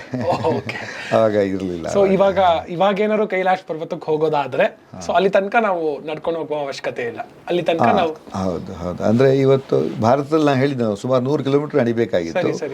ಈಗ 15-16ವರೆಗೂ ಭಾಗಶಃ ಇತ್ತೀಚಿನವರೆಗೂ ಕೂಡ ಅದು ರೋಡ್ ಇರಲಿಲ್ಲ. ಕಳೆದ ಕೆಲವು ವರ್ಷಗಳಲ್ಲಿ ಈಗ ರೋಡ್ ಆಗಿದೆ. ಅಲ್ಲಿವರೆಗೂ ಅಂದರೆ ಎಲ್ಲಿವರೆಗೂ ನಾವು ನಡೀತಾ ಇದ್ದೋ ಆಲ್ಮೋಸ್ಟ್ 90%ವರೆಗೂ ಇವಾಗ ರೋಡ್. ನೆಕ್ಸ್ಟ್ ಟೈಮ್ ಗ್ಯಾರಂಟಿ ನಿಮ್ಮ ಜೊತೆ ಬರ್ತೀನಿ ನಾನು. ನಾರಾಯಣ ಆಶ್ರಮಕ್ಕಾದ್ರೂ ಬರ್ತೀನಿ ನಾನು ನಿಮ್ಮ ಜೊತೆಗೆ. ಈ ಸತಿ ನಾನು ಬಂದ್ಬಿಡ್ಬೇಕಾಗಿತ್ತು ಅಂತ ಅನ್ಸ್ತದೆ. ಇವಾಗ ನಾನು ಗಿಲ್ಟ್ ಫೀಲ್ ಆಗ್ತಾ ಇದೆ ನನಗೆ. ಸೊ ನೆಕ್ಸ್ಟು ನಾರಾಯಣ ಆಶ್ರಮದಿಂದ ಮತ್ತೆ ಇನ್ನೊಂದು ಸ್ವಲ್ಪ ಮುಂದೆ ಹೋಗಿ ಯಾವುದೋ ಒಂದು ಹಳ್ಳಿ, ಅಂದ್ರೆ ಒಂದು ಹಾಫ್ ಡೇ ಶಿರ್ಖಾಗೆ ಹೋದ್ರಿ. ಸೊ ಶಿರ್ಖಾಯಿಂದ ಅಲ್ಲಿ ಮಲ್ಕೊಳ್ಳಿಕ್ಕೆ ಅಂದ್ರೆ ಊಟ ವಸತಿ ಎಲ್ಲ ಹೇಗಿತ್ತು? ಮುಖ್ಯವಾಗಿ ಕುಮಾನ್ ಮಂಡಲ್ ವಿಕಾಸ್ ನಿಗಮ್ ಅನ್ನುವಂತಹ ಒಂದು, ಈ ಹಿಮಾಲಯದಲ್ಲಿ ಇವಾಗ ಗಡ್ವಾಲ್ ಮತ್ತು ಕುಮಾನ್ ಅಂತ 2 ಪ್ರದೇಶ ಇದೆ. ಅಲ್ಲಿ ಸರ್ಕಾರ, ಆಗ ಉತ್ತರ ಪ್ರದೇಶ ಸರ್ಕಾರ, ಆ ಸರ್ಕಾರದ ಒಂದು ಅಡಿಯಲ್ಲಿ 2 ನಿಗಮಗಳಿದೆ. ಅಲ್ಲಿಯ ಎಲ್ಲ ಯಾತ್ರೆಗಳನ್ನು ಅವರೇ ಎಲ್ಲ, ಅಲ್ಲಿ ವಸತಿ ಗೃಹಗಳು ಅವ್ರದ್ದು, ಆ ಹಿಮಾಲಯಕ್ಕೆ ತಕ್ಕಂತಹ ಒಂದು ಶೆಲ್ಟರ್ಸು ಅಥವಾ ಹಟ್ಸು ಅಥವಾ ಆ ಥರದ್ದು ಇರೋದು. ಅಲ್ಲಿ ಎಲ್ಲ ವಸತಿ ನಮಗೆ ಅವರೇ ಮಾಡೋರು, ಅವರ ಸರ್ಕಾರದಿಂದ ವ್ಯವಸ್ಥೆ ಅದು. ಜೊತೆಗೆ ಎಲ್ಲ ಕಡೆ ಇವಾಗ ನಾನು ಪಾಂಗು ಹಳ್ಳಿಗೆ ಹೋದ್ವಲ್ಲ, ಮೊದಲನೇ ಸಾರ್ತಿ ಅಲ್ಲಿ ಹೋದಿದ ತಕ್ಷಣ ಅಲ್ಲಿ ಹಳ್ಳಿ ಜನ ಎಲ್ಲ ಬಂದು ಹೂವಿನ ಹಾರ ಹಾಕಿ ನಮ ಶಿವಾಯ ಅಂತ ಗ್ರೀಟ್ ಮಾಡಿ, ದಾರಿಲಿ ಹೋಗ್ತಾ ಇದ್ರೆ ಎಲ್ಲರಿಗೂ ಕೂಡ ಪಾನಕ ಟೀ ಕೊಡೋದು, ಈ ಥರ ಎಲ್ಲ ಅಷ್ಟು ಅವರಿಗೆ ಒಂದು ವೈಭವ. ಈ ರೀತಿ ಯಾತ್ರೆ ಮಾಡ್ತಾ ಇದ್ರೆ ಅವ್ರಿಗೆ ನಮಸ್ಕಾರ ಮಾಡೋದು, ಹೂವಿನ ಹಾರ ಹಾಕೋದು, ಅವರಲ್ಲೇ ಭಗವಂತನನ್ನ ಕಾಣುವಂತಹ ಒಂದು ವಿಶಿಷ್ಟವಾದ ಇಡೀ ಜರ್ನಿ ಪೂರ್ತಿ ಮಿಲಿಟರಿಯವರು ಕೂಡ ಇರೋರಲ್ಲೆಲ್ಲ. ಸೊ ಅವರು ಕೂಡ ಹೀಗೆ ಸ್ವಾಗತ ಮಾಡೋರಲ್ಲಿ. ಓಕೆ. ಸೊ ಇನ್ನೊಂದು ಕೇಳೋದು ಮರ್ತಿದ್ದೆ. ಸೊ ಎಷ್ಟು ಜನ ಒಂದು ನೀವು ಕರ್ಕೊಂಡು ಹೋಗ್ತಾರೆ, ಸರ್ಕಾರದವರೇ ಕರ್ಕೊಂಡು ಹೋಗ್ತಾರೆ, ಎಷ್ಟು ಜನದ ಗುಂಪದು? ನಮ್ಮ ಬ್ಯಾಚಲ್ಲಿ 33 ಜನ ಇದ್ವಿ. 33 ಜನ. ಸೊ 33 ಜನರಲ್ಲಿ ನೀವು ಒಬ್ಬರು ಕರ್ನಾಟಕದಿಂದ ನಾನು. ಓಕೆ. ಸೊ ಅಲ್ಲಿಂದ ಮತ್ತೆ ಪಾಂಗುಯಿಂದ ಎಷ್ಟು ಪೀಕ್ಸ್ ಇದ್ವು ನಿಮಗೆ ಕೈಲಾಶ್ ಪರ್ವತ ರೀಚ್ ಆಗ್ಲಿಕ್ಕೆ? ಒಂದೊಂದೇ ಪೀಕ್ಗೆ ಎಷ್ಟು ದಿನ ತಗೊಂಡ್ರಿ ಅನ್ನೋದ್ರ ಬಗ್ಗೆ ನೆಕ್ಸ್ಟ್ ಹಂಗೆ ಹೇಳ್ತಾ ಹೋಗೋಣ. ಅದೇ ನಾನು ಹೇಳಿದೆ, ಪಾಂಗುವಿಂದ ಶಿರ್ಖಾ ಮಧ್ಯೆ ನಾರಾಯಣಾಶ್ರಮ ಬಂತು. ಒಂದೊಂದು ನಡೆಯುವ ದಾರಿಯಲ್ಲಿ ಹಿಮಾಲಯದ ಬದಲಾವಣೆ ನಿರಂತರ ಆಗ್ತಾ ಇರುತ್ತೆ. ನಾನು ಹೇಳಿದಾಗ ಅನೇಕ ರೇಂಜಸ್ ಇದೆ. ಹಿಮಾಲಯ ಎತ್ತರ ಆಗ್ತಾ ಹೋಗುತ್ತೆ. ಮೊದಲು ಗಿಡ ಮರಗಳು ವೈಭವ ಜಾಸ್ತಿ ಇರುತ್ತೆ. ಬರ್ತಾ ಬರ್ತಾ ಬರ್ತಾ ಅದು ಬರಡಾಗ್ತಾ ಹೋಗುತ್ತೆ. ಶಿರ್ಖಾಯಿಂದ ನೆಕ್ಸ್ಟ್ ಗಾಲ ಅನ್ನೋ ಜಾಗ, ಆ ಗಾಲವರೆಗೂ ಇವೆಲ್ಲ ಪರ್ವತದ ಮೇಲೆ ನಾವು ಹೋಗ್ತಾ ಇದ್ವಿ. ಕಾಳಿ ನದಿ ಪೂರ್ತಿ ಕೆಳಗಡೆ, ಅದರ ಆ ಕಡೆ ನೇಪಾಳು, ಈ ಕಡೆ ಭಾರತ. ಮಹಾಕಾಳಿ ನದಿ ಪೂರ್ತಿ ಪರ್ವತದ ಮೇಲೆ ಬಂದುಬಿಟ್ಟಿದ್ವಿ. ಈ ಗಾಲದಿಂದ ಪೂರ್ತಿ 4444 ಮೆಟ್ಲಿದೆ. ಅದಿಷ್ಟು ಇಳಿದ್ರೆ ಮತ್ತೆ ಕಾಳಿ ನದಿ ನಾವು ಇಳಿಬೇಕಾಗತ್ತೆ. ಇಳಿದ್ಬಿಟ್ಟು ಮತ್ತೆ ಕಾಳಿ ನದಿ ಪಕ್ಕದಲ್ಲೇ ನೆಕ್ಸ್ಟ್ ಮುಂದೆ ಮಾಲ್ಪಾ ಅನ್ನೋ ಒಂದು ಹಳ್ಳಿ. ಈ ಮಾಲ್ಪಾ ಹಳ್ಳಿ ಒಂದು ಪ್ರಸಿದ್ಧ ವಿಷಯ ಇದೆ, ನಾನು ಹೇಳ್ತೀನಿ ನಿಮಗೆ. ಅಲ್ಲಿ ನಾವು ಕಾಳಿ ನದಿ ಪಕ್ಕನೆ ಒಂದು 2 ಕಡೆ ಇಷ್ಟು ದೊಡ್ಡ ಪರ್ವತಗಳಿದೆ. ಮಧ್ಯ ಕಾಳಿ ನದಿ ರಭಸವಾಗಿ, ಕಾಳಿ ಹಾಗೇ ಇದೆ ಸ್ವರೂಪ. ಅಲ್ಲಿ ನಾವು ರಾತ್ರಿ ಉಳಿದಿದ್ದು. ಒಂದು ಸ್ವಾರಸ್ಯ ಅಂದರೆ ಅದು ವೈಭವ ತುಂಬ ಚೆನ್ನಾಗಿದೆ. ನನಗೇನೆಂದರೆ ಇನ್ನೊಂದು, ಈ ದಾರಿ ಉದ್ದಕ್ಕೂ ನಾನು ಭಾಗಶಃ ಇಡೀ ಯಾತ್ರೆಗಳಲ್ಲಿ ನಿತ್ಯ ಸ್ನಾನ ಮಾಡ್ತಾ ಇದ್ದೆ. ನಾನು ಅಲ್ಲಿ ಕಾಳಿ ನದಿಯ ಸ್ನಾನ ನಿತ್ಯ ಮಾಡೋ ಅವಕಾಶವೂ ಸಿಗೋದು. ಈ ಯಾತ್ರೆ ಪೂರ್ತಿ ವಿವರ ಒಂದಾದರೆ, ಈ 98ರಲ್ಲಿ ಇದೇ ಯಾತ್ರೆ ಮತ್ತೆ ಆಯಿತು. ಅದು ದೊಡ್ಡ ಅವಘಡ ಆ ಜಾಗದಲ್ಲಿ ಆಯಿತು, ಆ ಮಾಲ್ಪಾದಲ್ಲಿ. ಅದು ಇವಾಗ ಅಲ್ಲಿ ಯಾರು ಉಳ್ಕೊಳ್ಳೋಕೆ ಸಾಧ್ಯ ಇಲ್ಲ. ಅದು ಪೂರ್ತಿ ಆ ಹಳ್ಳಿನೇ ಮುಚ್ಚೋಯ್ತು. ಹೌದು. ಎಲ್ಲ ಮಾನಸರೋವರ ಯಾತ್ರಿಗಳು ಅಲ್ಲಿ ಉಳಿದಿದ್ರು. ಸುಮಾರು 200ಕ್ಕೂ ಹೆಚ್ಚು. 98ಅಲ್ಲಿ ಪ್ರತಿಮಾ ಬೇಡಿ ಅಂತ ನೀವು ಕೇಳಿರ್ಬೋದು. ನೃತ್ಯ ಗ್ರಾಮ ಅಂತ ಇಲ್ಲಿ ಕರ್ನಾಟಕದ ಬೆಂಗಳೂರಿನಲ್ಲೇ ದೊಡ್ಡ ಒಂದು ಭರತನಾಟ್ಯದ ನೃತ್ಯ ಗ್ರಾಮ ಮಾಡಿದವರು ಅವರು, ಕಬೀರ್ ಬೇಡೆ ಹೆಂಡತಿ. ಅವರು ಕೂಡ ಇದ್ದರು. ಅದು ಪೇಪರಲ್ಲಿ ದೊಡ್ಡ ನ್ಯೂಸ್ ಆಗಿತ್ತು ಆಗಿನ ಕಾಲದಲ್ಲಿ. ಬಟ್ ನಾನು ಹೋದಾಗ ತುಂಬ ಆನಂದ ಕೊಟ್ಟಿರೋ ಜಾಗ. ಆದರೆ ಮರು ವರ್ಷ ಪೂರ್ತಿ ಸರ್ವನಾಶ ಆಯಿತು. ಅದು 97ಇಂದ 1 ವರ್ಷದಲ್ಲಿ ಅಂದರೆ ಅದು ರಿಸ್ಕ್ ಈ ಥರದ್ದು ಇರುತ್ತೆ. ಬಟ್ ಅಪರೂಪ, ಏನು ಹೇಳೋಕ್ಕಾಗಲ್ಲ. ಕ್ಲೌಡ್ ಬಸ್ಟ್ ಆಗಿಬಿಟ್ಟು ಪರ್ವತವೇ ಕೆಳಗಡೆ ಬಿದ್ದು ಸಮಾಧಿ, ಸಮಾಧಿ, ಜಲ ಸಮಾಧಿ ಹಾಗಾಯಿತು. ಅಲ್ಲಿ ಹೋಗಬೇಕಾದ್ರೂ ಅಷ್ಟೇ, ಆ ಜಾಗ ಎಷ್ಟು ಸ್ವಾರಸ್ಯ ಇದೆ ಅಂದರೆ, ಪರ್ವತದ ಒಳಗಡೆ ಒಂದು ಕಾಲು ಹಾದಿ ಕೊರೆದಿದ್ದಾರೆ ಅಷ್ಟೇ. ನೀವು ಪಕ್ಕ ಜೋರ ಹಿಂಗೆ ನದಿ ಹರಿತಾ ಇದೆ, ಜಲಪಾತಗಳು ಮೇಲ್ಗಡೆಯಿಂದ ಬೀಳ್ತಾ ಇರುತ್ತೆ. ಒಳಗಡೆ ಹಿಂಗೆ ನೀವು ಹೋಗ್ಬೇಕು, ಹಿಂಗೆ. ಅಷ್ಟು ಸ್ವಾರಸ್ಯವಾದ ಜಾಗ. ನನಗೆ ಸೊ ಮಾಲ್ಪಾದಿಂದ ಇವಾಗ ಮಾಲ್ಪಾ ಇಲ್ವೇ ಇಲ್ಲ ಅಂತ ಹೇಳ್ತೀರಾ. ಸೊ ಅವಾಗಿದ್ದಿದ್ದು ಮಾಲ್ಪಾದಲ್ಲಿ. ಸೊ ಆ ಮಾಲ್ಪಾದಿಂದ ನೀವು ಮುಂದೆ ಎಲ್ಲಿಗೆ ಹೋದ್ರಿ? ಮಾಲ್ಪಾದಿಂದ ಮತ್ತೆ ಕಾಳಿ ನದಿಯ ಜೊತೆಗೆ ಸ್ವಲ್ಪ ಮುಂದೆ ಹೋಗೋ ತುಂಬಾ ಜರ್ನಿ ಚೆನ್ನಾಗಿದೆ. ನದಿ ಪಕ್ಕ ಹೋಗೋ ಜರ್ನಿ. ಸತತವಾಗಿ ಜಲಪಾತಗಳು ಈ ಕಡೆ. ಅದ್ರ ಜೊತೆ ಮಳೆಗಾಲ ಹೋಗಿದ್ದು, ಕಾಳಿ ನದಿ ಒಳ್ಳೆ ಉಕ್ಕಿ ಹರಿಯುವಂತಹ ಸಂದರ್ಭ. ನಿತ್ಯ ಮಳೆನೂ ನಿರಂತರ ಬರ್ತಾ ಇರೋದು. ಅದಾದಮೇಲೆ ಗಾಲ ಅಂತದ್ದು. ಮುಂದೆ ಹೋಗಿ ಸ್ವಲ್ಪ ಒಂದು ಪರ್ವತ ಹತ್ತುತ್ತೀವಿ. ಸುಮಾರು ಮತ್ತೆ ಅದೊಂದು 8-9 ಸಾವಿರದ ಅಡಿ ಮೇಲ್ಗಡೆ ಮತ್ತೆ ಹತ್ತಿ ಗಾಲ ಅನ್ನೋ ಬೂದಿ ಅಂತ ಊರು, ಅಲ್ಲಿ ನಾವು ಮತ್ತೆ ಉಳಿದಿದ್ದು. ಸೊ ಅಲ್ಲೆಲ್ಲ ಜನ ಇರ್ತಾರ? ಇವೆಲ್ಲ ಹಳ್ಳಿಗಳು, ಸ್ವಲ್ಪ ಜನ, ಹಳ್ಳಿ ಜನ. ನಾನು ಇಡೀ ಪ್ರಾಂತ ಏನಿದೆ ಇಲ್ಲಿ 3 ಕಣಿವೆಗಳಿದೆ ಆ್ಯಕ್ಚುಲಾಗಿ. ನಾನು ಹೇಳ್ತಾ ಇದ್ದು ಏನೋ ಚೌಬೀಸ್ ಏನೋ ಹೇಳ್ತಾರೆ, ಒಂದು ವ್ಯಾಲಿ ಇದೆ ಪಕ್ಕ, ಅದು ಮುಂದೆ ವ್ಯಾಸ್ ವ್ಯಾಲಿ ಅಂತ ಬರುತ್ತೆ, ವೇದವ್ಯಾಸರ ಒಂದು ಓಡಾಡಿರೋ ಜಾಗ ಅದು. ಇವಾಗ ನಾನು ಹೇಳ್ತಾ ಇರೋದು ಒಂದು 14 ಗ್ರಾಮಗಳಿರುವಂಥ ಒಂದು ವ್ಯಾಲಿ, ಚೌಬೀಸ್ ವ್ಯಾಲಿ ಏನೋ ಹೇಳ್ತಾರೆ, ನಾನು ಮರ್ತು ಹೋಯ್ತು ನನಗೇನು ಅಂತ. ಇನ್ನೊಂದು ಆ ಕಡೆ ಇನ್ನೊಂದು ಕಣಿವೆ ಇದೆ, ಅಷ್ಟು 3 ಕಣಿವೆಗಳ ಮಧ್ಯೆ ಹೋಗ್ತಾ ಇರೋ ಜಾಗ ನಮಗೆ. ಸೊ ಆ ಕಣಿವೆಯಲ್ಲಿ ಅಂದ್ರೆ ಇನ್ನೊಂದು 8,000 ಅಡಿ ಹೋಗಿ ಇಳ್ಕೊಂಡ್ರೆ ಮತ್ತೆ ಆ ಕಣಿವೆ ಬೂದಿ ಅನ್ನೋ ಜಾಗಕ್ಕೆ ಬಂದ್ವಿ. ಬೂದಿಯಿಂದ ಮುಂದೆ ತುಂಬಾ ಸ್ವಾರಸ್ಯವಾದ, ಅಂದ್ರೆ ಇವಾಗ ಸ್ವಲ್ಪ ಇದರ ರೇಂಜ್ ಚೇಂಜ್ ಆಗುತ್ತೆ. ಇಲ್ಲಿವರೆಗೂ ಸ್ವಲ್ಪ ಗಿಡ ಮರಗಳು, ಪ್ರಕೃತಿ ಎಲ್ಲ ತುಂಬಾ ವಿಶೇಷವಾಗಿದೆ. ಬೂದಿಯಿಂದ ಮುಂದೆ ಒಂದು ದೊಡ್ಡ ಪರ್ವತ ಹತ್ತೀವಿ, ಚಿಯಾಲಿಕ್ ಅಂತ ಹೇಳ್ತಾರೆ. ಅದು ಮಿಲ್ಟ್ರಿದು, ಅಲ್ಲಿಂದ ಮಿಲ್ಟ್ರಿ ಪೂರ್ತಿ ರೇಂಜು. ಇಲ್ಲಿವರೆಗೂ ಒಂದು ರೀತಿ ಸ್ವಲ್ಪ ಸಿವಿಲಿಯನ್ ಮೂವ್ಮೆಂಟ್ಸ್ ಎಲ್ಲ ಇರುತ್ತೆ. ಈ ಚಿಯಾಲಿಕ್ ಅನ್ನುವಂತಹ ಒಂದು ಎತ್ತರದ ಪ್ರದೇಶಕ್ಕೆ ಹೋಗ್ತೀವಲ್ಲ, ಅಲ್ಲಿ ಮಿಲಿಟ್ರಿ ಮೇನ್ ಬೇಸ್ ಇದೆ ITBP ಅವ್ರದ್ದು. ಅಲ್ಲಿ ಇನ್ನೊಂದು ಸರ್ತಿ ನಮ್ಮನ್ನು ಮೆಡಿಕಲ್ ಚೆಕಪ್ಪು ಮತ್ತು ಬೇರೆ ಬೇರೆ ಸೆಕ್ಯೂರಿಟಿ ಚೆಕಪ್ಸ್ ಎಲ್ಲ ಮಾಡಿ, ಅಲ್ಲಿ ಮತ್ತೆ ಈ ಅನ್ನಪೂರ್ಣ ರೇಂಜ್ ನಾನೇನು ನಾರಾಯಣಾಶ್ರಮದಲ್ಲಿ ಕಾಣ್ತೀನಿ ಅಂತ ಅದೇ ಮತ್ತೆ ಅಲ್ಲಿ ಕಾಣುತ್ತೆ. ಅಪಿ ಅಂತ ಇನ್ನೊಂದು ಪರ್ವತ ಇದೆ, ಸುಮಾರು ಪರ್ವತಗಳಲ್ಲಿ ಕಾಣಿಸುವಂಥ ಅದ್ಭುತವಾದ ಜಾಗ. ಹಾಗೆ ತುಂಬ ವಿಶಿಷ್ಟವಾದ ಗಿಡ ಮರಗಳು ಅಲ್ಲಿದೆ. ಅದು ಒಂದು ಸ್ವಾರಸ್ಯಕರ. ಅದಾದ ತಕ್ಷಣ ಇನ್ನೊಂದು ಒಂದು ನನಗೆ ಸ್ಮರಣೆಗೆ ಬರ್ತಾ ಇರೋದು ಗರ್ಭಿಯಾಂಗ್ ಅಂತ ಒಂದು ಹಳ್ಳಿ. It's called sinking village. ಆ ಗರ್ಭಿಯಾಂಗ್ ವಿಲೇಜು ಇವತ್ತು ಈ ರೂಟ್ ನಾನೇನು ಹೇಳ್ತಾ ಇದ್ದೀನಿ, ಇದು ತಲೆಮಾಲಿರುವಂಥ ರೂಟ್. ಇದು ಸಿಲ್ಕ್ ರೂಟ್ ಆಫ್ ಇಂಡಿಯಾ ಅಂತ, ಇಂಡೋ ಟಿಬೇಟ್ ಅಂತ ಹೇಳ್ತಾರೆ. ಎಲ್ಲ ವ್ಯಾಪಾರ ಆಗ್ತಾ ಇದ್ದಿದ್ದು ಹಳೆ ಕಾಲದಲ್ಲಿ ಸಿಲ್ಕ್ ರೂಟ್ ಅಂತ ಹೇಳ್ತಾರೆ. ಆ ರೂಟಲ್ಲಿ ಆಗ್ತಾ ಇದ್ದಿದ್ದು. ಆದ್ದರಿಂದ ಈ ಎಲ್ಲ ಗ್ರಾಮಗಳು ತುಂಬ ಸಮೃದ್ಧವಾಗಿತ್ತು.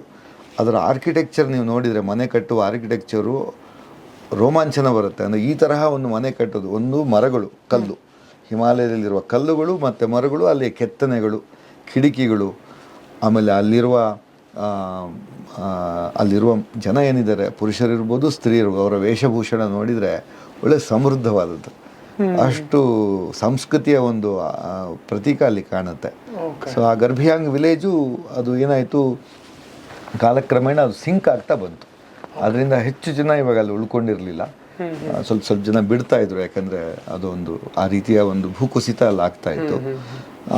ಆ ಒಂದು ಹಳ್ಳಿಯನ್ನು ನಾವು ದಾಟಿ ಅದು ಆ ಹಳ್ಳಿನೇ ಕೊನೆ, ಅಂದ್ರೆ ಸಿವಿಲಿಯನ್ ಮೂವ್ಮೆಂಟ್ಸ್ ಕೊನೆಗೊಳ್ಳುವಂತ, ಅಂದರೆ ಮೋರಲ್ಲೆಸ್ ಎಂಡ್ ಆಗ್ತಾ ಇರುವಂಥದ್ದು. ಮೋರಲ್ಲೆಸ್ ಅದೇ ನನ್ನ ಪ್ರಕಾರ ನಂಗೆ ಜ್ಞಾಪಕ ಮಟ್ಟಿಗೆ ಹಾಗೆ. ಅದಾದ ನಂತರ ಈ ನದಿ ಜೊತೆಗೆ ಹೋದರೆ ಗುಂಜಿ ಅನ್ನುವಂಥ ಪ್ರದೇಶ ಇದೆ. ಅದು ಕೂಡ ಒಂದು ಹಳ್ಳಿ, ಅಲ್ಲೂ ಜನ ಇದ್ದಾರೆ. ಅಲ್ಲಿಂದ ವ್ಯಾಸ್ ವ್ಯಾಲಿ ಶುರುವಾಗುತ್ತೆ.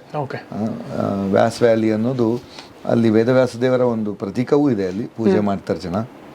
ಇನ್ನೊಂದು ವೈಶಿಷ್ಟ್ಯ ಅಂದರೆ, ನೀವು ಕೇಳಿರ್ಬೋದು ಭೋಜಪತ್ರ ಅಂತ.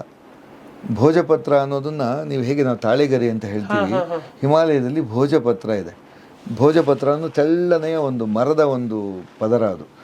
ಅಲ್ಲಿ ಅದರಲ್ಲಿ ಗ್ರಂಥಗಳನ್ನು ಬರೆಯುವಂಥ ಪದ್ಧತಿ, ಶಾಸ್ತ್ರಗಳ ಗ್ರಂಥಗಳನ್ನೆಲ್ಲ ಅದರ ಮೂಲಕ, ಅಥವಾ ಯಾವುದೇ ವ್ಯವಹಾರವನ್ನು ಕೂಡ ಭೋಜಪತ್ರದ ಮೂಲಕ ಹಳೆ ಕಾಲದಲ್ಲಿ ಮಾಡ್ತಾ ಇದ್ರು. ಆ ಭೋಜಪತ್ರ ಹಿಮಾಲಯದ ಎತ್ತರ ಪ್ರದೇಶದಲ್ಲಿ ಮಾತ್ರ ಬೆಳೆಯೋದು, ಅದು ಆ ಗಿಡ ಮರಗಳು. ಅಲ್ಲಿ ಸಾಕಷ್ಟು ಕಣ್ತು. ನಾನು ಸ್ವಲ್ಪ ತಗೊಂಡು ಬಂದಿದ್ದೆ. ನಾನು ಸ್ವಲ್ಪ ಇಟ್ಕೊಂಡೆ. ನಮ್ಮ ಮಾವನವರೆಗೂ ಕೂಡ ನಾನು ಕೊಟ್ಟಿದ್ದ ಸ್ಮರಣೆ ಇದೆ ನನಗೆ ಇವಾಗಲೂ. ಸೊ ಅಂದ್ರೆ ಗ್ರಂಥಗಳನ್ನೇ ತಗೊಂಡು ಬಂದು ಕೊಟ್ರ ಅಥವಾ ಅಲ್ಲ, ಭೋಜಪತ್ರ ಬ್ರೌನ್ ಆಗಿರುತ್ತದು. ಪರ್ವತದ ಇದು ಮರದ ಇದು ತೊಗಲು ಅಷ್ಟೇ, ತೆಳ್ಳಗಿರುತ್ತೆ, ಬಟ್ ಸ್ಟಿಫ್ ಆಗಿರುತ್ತೆ. ಹೌದು. ಆ ಗುಂಜಿ ಅನ್ನೋ ಹಳ್ಳಿ ಇನ್ನೊಂದು ಅಂದರೆ, ಅದು ITBP ದೊಡ್ಡ ಕ್ಯಾಂಪ್ ಅದು. ಅದೇ ಮೇನ್ ಕ್ಯಾಂಪ್. ನಿಮಗೆ ಮುಂದೆ ಟಿಬೇಟ್ ಬಂದ್ಬಿಡುತ್ತೆ. ಸೊ ಅದು ಲಾಸ್ಟ್ ಮೊರಲೆಸ್ ಮೇನ್ ಬೇಸ್ ಕ್ಯಾಂಪ್ ಅವ್ರದ್ದು. ಅಲ್ಲಿ ಮತ್ತೆ ಅದು 10,000 ಅಡಿ ಹತ್ರ ಇದೆ, ಸುಮಾರು ಬದ್ರಿ ಹೈಟ್ ಅದು. 10,000 ಅಡಿ ಹೋದಾಗ ಅಲ್ಲಿ ಟೆಂಪರೇಚರ್ ಎಲ್ಲ ಯಾವ ರೇಂಜಲ್ಲಿ ಇರುತ್ತೆ?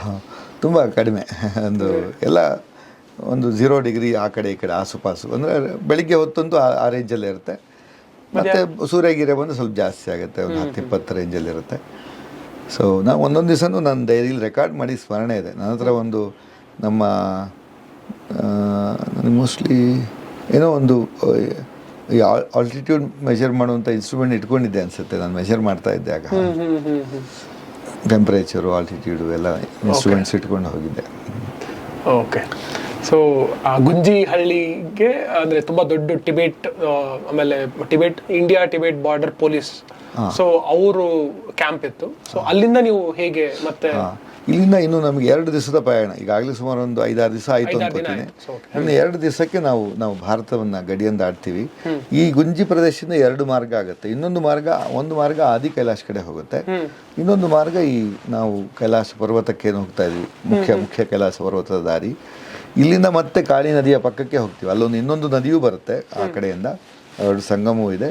ಈ ಕಾಳಿ ನದಿಯ ಜೊತೆಗೆ ನಾವು ಹೋದರೆ ಮುಂದೆ ಕಾಲಾಪಾನಿ ಅನ್ನುವಂತಹ ಊರು. ಇದರಲ್ಲಿ ಅನೇಕ ಒಂದು ವಿಷಯಗಳಿದೆ ಈ ಕಾಲಾಪಾನಿಯ ಬಗ್ಗೆ. ಒಂದು, ಇದು ಕಾಳಿ ನದಿ ಉದ್ಗಮ ಆಗೋ ಜಾಗ. ಕಾಳಿ ನದಿ ಅಲ್ಲಿಯ ಬುಗ್ಗೆ ಇದೆ, ಅಲ್ಲಿ ಹುಟ್ಟಿ ಬರುತ್ತೆ.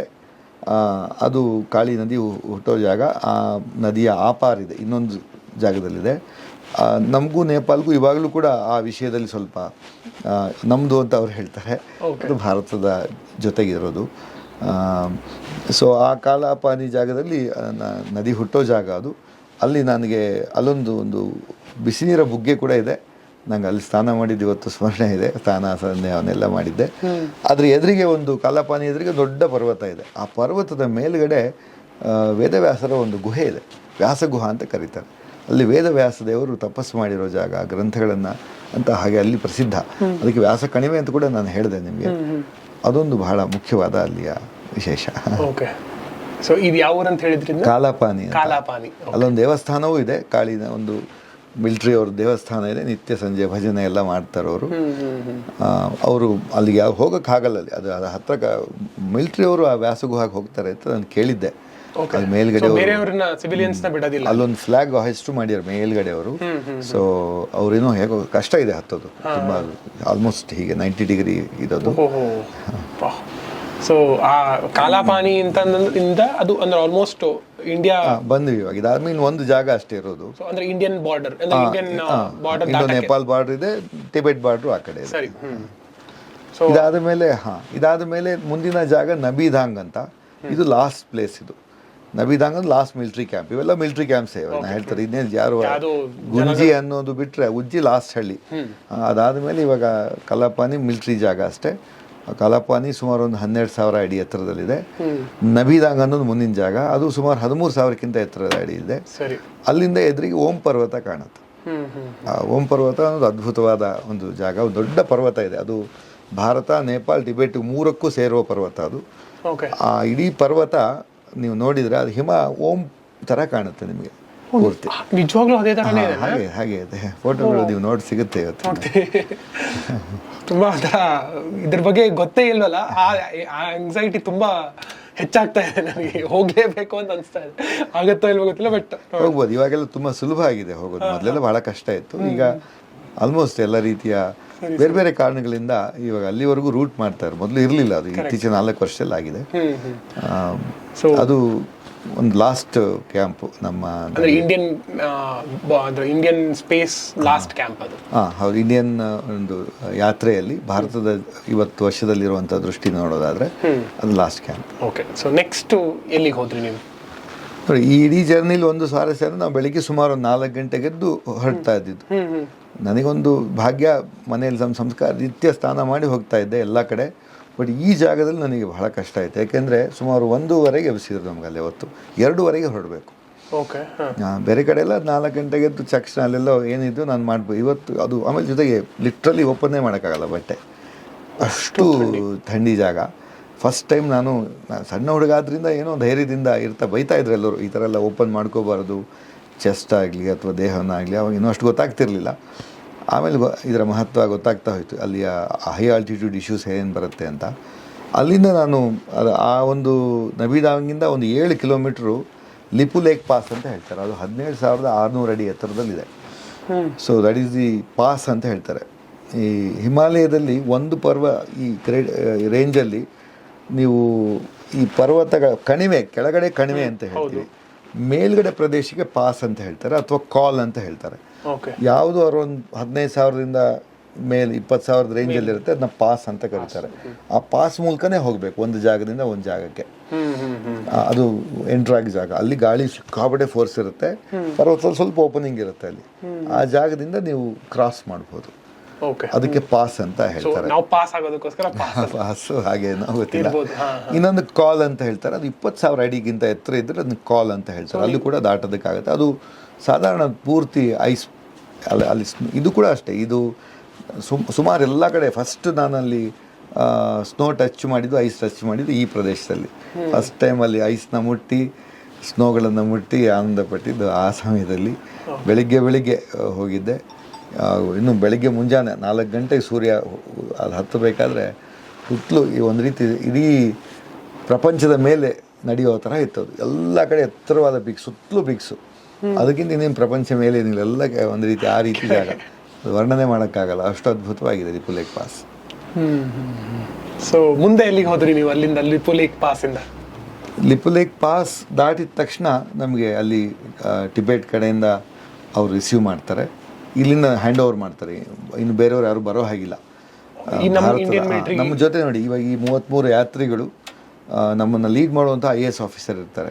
ನೀವು ಅಣ್ಣಾಮಲೈ ಉದಾಹರಣೆ ಹೇಳಿದ್ರಲ್ಲ, ಅವರು ಕೂಡ ಆ ರೀತಿಯ ಪೊಸಿಷನಲ್ಲಿ ಬಂದಿರ್ತಾರೆ. ಒಂದು ಟೀಮ್ನ ಲೀಡ್ ಮಾಡೋದಕ್ಕೆ ಒಬ್ಬರನ್ನ ಮಾಡ್ತಾರೆ. ನಮ್ಮದು ಒಬ್ಬರು IAS ಆಫೀಸರ್ ಇದ್ದರು, ರಾಮಾನುಜನ್ ಅಂತ. ಸೊ ಅವರ ಲೀಡರ್ಶಿಪ್ಪಲ್ಲಿ ನಾವು ಹೋಗಿದ್ದು. ಇನ್ನು ಯಾರ್ಯಾರು ನಮ್ಮ ಜೊತೆ ಪೋರ್ಟರ್ಸ್ ಎಲ್ಲ ಇರ್ತಾರೆ.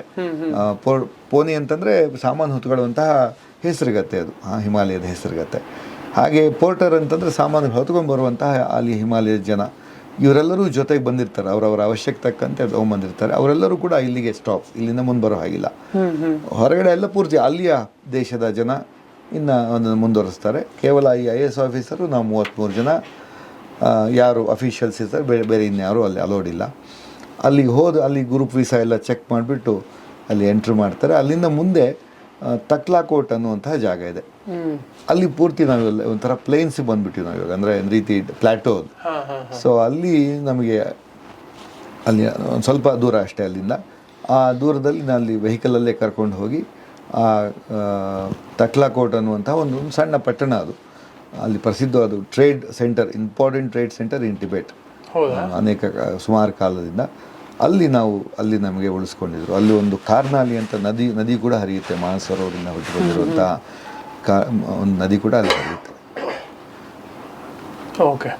ಸೊ ಅಲ್ಲಿ ಅಂದರೆ ನೀವು ಒಂದಿನ ಇದ್ದು ಮತ್ತೆ ಟ್ರೈನಿಂಗ್ ರೀತಿ ಏನಾರು ಆಗುತ್ತೆ? ಮತ್ತೆ ಅಲ್ಲೊಂದು ಮೆಡಿಕಲ್ ಚೆಕಪ್ಪು, ಮತ್ತೆ ಎಲ್ಲ ಪ್ರೋಸೆಸ್ ಸೆಕ್ಯೂರಿಟಿ ಚೆಕಪ್ಸು ಎಲ್ಲ ಆಗಿಬಿಟ್ಟು ಅಲ್ಲಿಂದ ಮುಂದೆ ಕೈಲಾಸ ಮಾನಸರೋವರ. ಸೊ ಅಲ್ಲಿಂದ ಇವಾಗ ಇಂಡಿಯನ್ ಮಿಲಿಟರಿ ಅಥವಾ ಇಂಡಿಯನ್ ಯಾರು ಆಫೀಸರ್ಸ್ ಎಲ್ಲ ಇರ್ತಿದ್ರಲ್ಲ ನಿಮ್ಮ ಜೊತೆಗೆ ಬರ್ತಿದ್ದವರೆಲ್ಲ ಅಲ್ಲಿ ಸ್ಟಾಪ್ ಆಗ್ತಾರೆ. ಸೊ ನಿಮಗೆ ಕೈಲಾಶ್ ಪರ್ವತ ಹೋಗೋ ತನಕ ಅಲ್ಲಿ ಮಿಲಿಟರಿ ಆಫೀಸರ್ಸ್ ಮತ್ತೆ ಬರ್ತಾರ? ಹೌದು, ಅಲ್ಲಿ ಚೈನೀಸ್ ಮಿಲಿಟರಿ ಮತ್ತೆ ಅಲ್ಲಿ ಅಫಿಷಿಯಲ್ಸ್ ಇರೋದು. ಅಲ್ಲಿಂದ ಆಮೇಲೆ ಟಿಬೇಟಿಯನ್ ಜನ ಎಲ್ಲ ಅಲ್ಲಿ ಸಹಾಯ ಮಾಡೋದಕ್ಕೆ ಸಾಮಾನು ಮತ್ತೆ ಬೇರೆ ಎಲ್ಲ ಅವರ ಕೆಲಸ. ಅವರು ಮೇನ್ಲಿ ಚೈನೀಸ್ ಕಂಟ್ರೋಲಲ್ಲಿ ಎಲ್ಲ ನಡೀತಾ ಇತ್ತು. ಓಕೆ. ಸೊ ಇವಾಗ ನಾವು ಹೇಗೆ ಅದನ್ನು ತುಂಬ ಪವಿತ್ರವಾದ ಸ್ಥಳ, ತುಂಬ ನಮ್ಗೆ ಅದ್ರ ಮೇಲೆ ಭಕ್ತಿ ಜಾಸ್ತಿ ಇರುತ್ತಲ್ಲ, ಅಲ್ಲಿ ಜನ ಹೇಗೆ ಅದನ್ನು ತಗೊಳ್ತಾರೆ? ಅವ್ರಿಗೂ ಅಷ್ಟೇ. ಯಾಕಂದರೆ ಈ ಕೈಲಾಸ ಮಾನಸರೋವರ ಕೇವಲ ಹಿಂದೂಗಳಿಗೆ ಮಾತ್ರ ಅಲ್ಲ, ಬೌದ್ಧರಿಗೆ, ಜೈನರಿಗೆ ಎಲ್ಲರಿಗೂ ಪವಿತ್ರವಾದ ಸ್ಥಳ. ಅವರವರ ಒಂದು ಪರಂಪರೆಯಲ್ಲಿ ವಿಶೇಷವಾದ ಒಂದು ಪ್ರಾಶಸ್ತ್ಯ, ಒಂದು ಆಧ್ಯಾತ್ಮಿಕ ತಾಣವಾಗಿ ಅವರು ನೋಡ್ತಾರೆ. ಅದರಿಂದ ಹಿಂದೂ ಮತ್ತು ಬೌದ್ಧ ಮತ್ತು ಜೈನ ಎಲ್ಲ 3 ಧರ್ಮದವರು ಹೆಚ್ಚು ಪ್ರಧಾನವಾಗಿ ನಮ್ಮ ಪರಂಪರೆಯಲ್ಲಿ ವೈಶಿಷ್ಟ್ಯ ತುಂಬ ಇದೆ, ತುಂಬ ಕಥೆಗಳಿದೆ ಪೌರಾಣಿಕವಾಗಿ. ಸೊ ಅಲ್ಲಿ ಇವಾಗ ನೀವು ಯಾವ ಹೇಳಿದ್ರೆ ತಕ್ಲಾಕೋಟ್. ಸೊ ಆ ತಕ್ಲಾಕೋಟ್ ಅಲ್ಲಿ ಮತ್ತೆ ಎಲ್ಲ ಮೆಡಿಕಲ್ ಚೆಕಪ್ ಆಗುತ್ತೆ. ಸೊ ಮತ್ತೆ ಏನಾದ್ರು ನಿಮಗೆ ಟ್ರೈನಿಂಗ್ ರೀತಿ ಕೊಟ್ಟು ಅದ್ರಲ್ಲಿ ನೀವು ಮತ್ತೆ ಕೈಲಾಶ್ ಪರ್ವತ ಹೋಗ್ಲಿಕ್ಕೆ ರೆಡಿ ಆಗ್ತೀರಾ. ಸೊ ಅಲ್ಲಿ ರೆಡಿ ಆಗೋ ಟೈಮ್ ಒಳಗೆ ಮತ್ತೆ ಇನ್ನೊಂದಿಷ್ಟು ಜನ ಅಂದ್ರೆ ನಿಮ್ಮ ಟಿಬೆಟ್ ಅಲ್ಲಿ ಇರುವಂತ ಜನರು ನಿಮ್ ಜೊತೆ ಸೇರ್ಕೊಳ್ತಾರೆ, ಅಂದ್ರೆ ನಿಮ್ ಜೊತೆಗೆ ಕೈಲಾಶ್ ಪರ್ವತ ಯಾತ್ರೆಗೆ ಏನಾದ್ರು?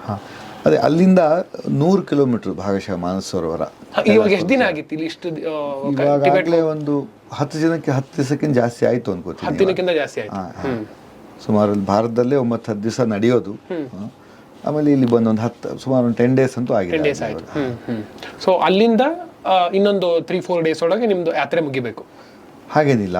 ಅಲ್ಲಿಂದ ನಾವು ನೆಕ್ಸ್ಟ್ ಡೇ ಅಲ್ಲಿ ಒಂದು ಸ್ವಲ್ಪ ಎಲ್ಲ ಆದಮೇಲೆ ಮರುದಿವಸ ನಾವು ಅಲ್ಲಿಂದ ಡೈರೆಕ್ಟಾಗಿ ಅಲ್ಲಿ ಅದು ಮರುಭೂಮಿ, ಅದೊಂದು ರೀತಿ ಹಿಮವಾದ ಒಂದು ರೀತಿ ಟಿಬೇಟ್ ಅನ್ನೋದು ಒಂದು ರೀತಿ ಮರುಭೂಮಿ. ಅಲ್ಲಿ ಏನು ಬೆಳೆಯೋದಿಲ್ಲ, ಏನು 15,000 ಅಡಿ ಹತ್ರ. ನೀವು ಬದ್ರಿ ನೋಡಿರ್ತೀರಾ, ಬದ್ರಿ ಸುತ್ತಮುತ್ತ ಹೋದ್ರೆ ಏನು ಬೆಳೆಯೋದಿಲ್ಲ ಅಲ್ವಾ, ಏನು ಅದು 11,000 ಅಡಿ ಅಷ್ಟೇ. ಸೊ ಈಗ ಆ ಟಿಬೇಟಿಂದ ತಕ್ಲಾಕೋಟಿಂದ ನೀವು ಮಾನಸ್ ಸರೋವರಕ್ಕೆ ಯಾತ್ರೆ ಹೋಗ್ತೀರಾ. ಸೊ ಅಲ್ಲಿ ನಡ್ಕೊಂಡೇ ಹೋಗ್ಬೇಕಾ ಮತ್ತೆ ಅಲ್ಲಿಂದ? ಇಲ್ಲ, ಅಲ್ಲಿಂದ ವೆಹಿಕಲ್ ಇದೆ, ಬಸ್ಸಲ್ಲಿ ಅವರು ನಮಗೆ ಡೈರೆಕ್ಟ್ ಆಗಿ ಮಾನಸ್ ಸರೋವರಕ್ಕೆ ಕರ್ಕೊಂಡು ಹೋಗ್ತಾರೆ. ಓಕೆ. ಸೊ ಅಲ್ಲಿ ಅಂದ್ರೆ ಮಾನಸ್ ಸರೋವರಕ್ಕೆ ಹೋದಾಗ ಅಂದ್ರೆ ನೀವು ಬಸ್ಸಿಂದ ಇಳಿದ ತಕ್ಷಣ ನಿಮ್ಗೆ ಯಾವ ರೀತಿ ಅನುಭವ ಆಯ್ತು? ರೋಮಾಂಚನ, ಅದರಲ್ಲಿ ಏನು ವರ್ಣನೆ ಮಾಡೋದಕ್ಕಾಗೋದಿಲ್ಲ. ಮಾನಸ ಸರೋವರಕ್ಕಿಂತ ಮೊದಲು ನಮಗೆ ರಾಕ್ಷಸ ಸ್ಥಳ ಕಾಣುತ್ತೆ. ರಾಕ್ಷಸ ಸ್ಥಳ ಅಂತ ಅದೊಂದು ಸರೋವರ, ಅದು ಮಾನಸ ಸರೋವರಕ್ಕಿಂತ ಇನ್ನೂ ದೊಡ್ಡದು. ರಾವಣ ಹೃದಯ ಅಂತ ಕೂಡ ಕರೀತಾರೆ, ರಾವಣ ಸ್ನಾನ ಮಾಡಿರೋ ಜಾಗ. ಸೊ ಮಾನಸ ಸರೋವರ ಪಕ್ಕಕ್ಕೆ ಕಾಣಿಸುತ್ತೆ, ಇದು ಈ ಕಡೆ ಕಾಣಿಸುತ್ತೆ. ಸೊ ಅದನ್ನು ನಾವು ದಾರಿಲಿ ಹೋಗ್ಬೇಕಾದ್ರೆ ಮೊದಲು ಪ್ರವೇಶ ಆಗೋದು ಅಲ್ಲಿ ದೂರದಲ್ಲಿ ಕಾಣುತ್ತದು. ಸಾಧಾರಣ ಅದನ್ನು ಯಾರೂ ಸ್ನಾನ ಮಾಡೋ ಪದ್ಧತಿ ಇಲ್ಲ. ಆ ಜಾಗವನ್ನು ಬಿಟ್ಟು ನಾವು ಮುಂದೆ ಮಾನಸ ಸರೋವರದ ಪ್ರದೇಶಕ್ಕೆ ಹೋದಾಗ ಅಲ್ಲಿ ಹೋಗಿ ಪ್ರೋಕ್ಷಣೆ ಮಾಡಿಕೊಂಡಿದ್ದು, ಧನ್ಯರಾಗಿದ್ದು ತುಂಬ ಇವತ್ತು ಅಚ್ಚಾಗಿದೆ. ಅಲ್ಲಿ ನಾವು ಮತ್ತೆ ಮಾನಸ ಸರೋವರದಲ್ಲಿ ಹೋದ ಮೇಲೆ ಅಲ್ಲಿ 3 ದಿವಸ ಪ್ರದಕ್ಷಿಣೆ, ಇಡೀ ಮಾನಸ ಸರೋವರ ಪ್ರದಕ್ಷಿಣೆ ಮಾಡುವಂಥದ್ದು ಮುಖ್ಯವಾದ ಅಲ್ಲಿ ಹೋಗಿರೋ ಯಾತ್ರೆಯ ಉದ್ದೇಶನೇ ಅದು. ಇಡೀ ಮಾನಸ ಸರೋವರದ ಪ್ರದಕ್ಷಿಣೆ, ಹಾಗೆ ಕೈಲಾಸ ಪರ್ವತದ ಪ್ರದಕ್ಷಿಣೆ.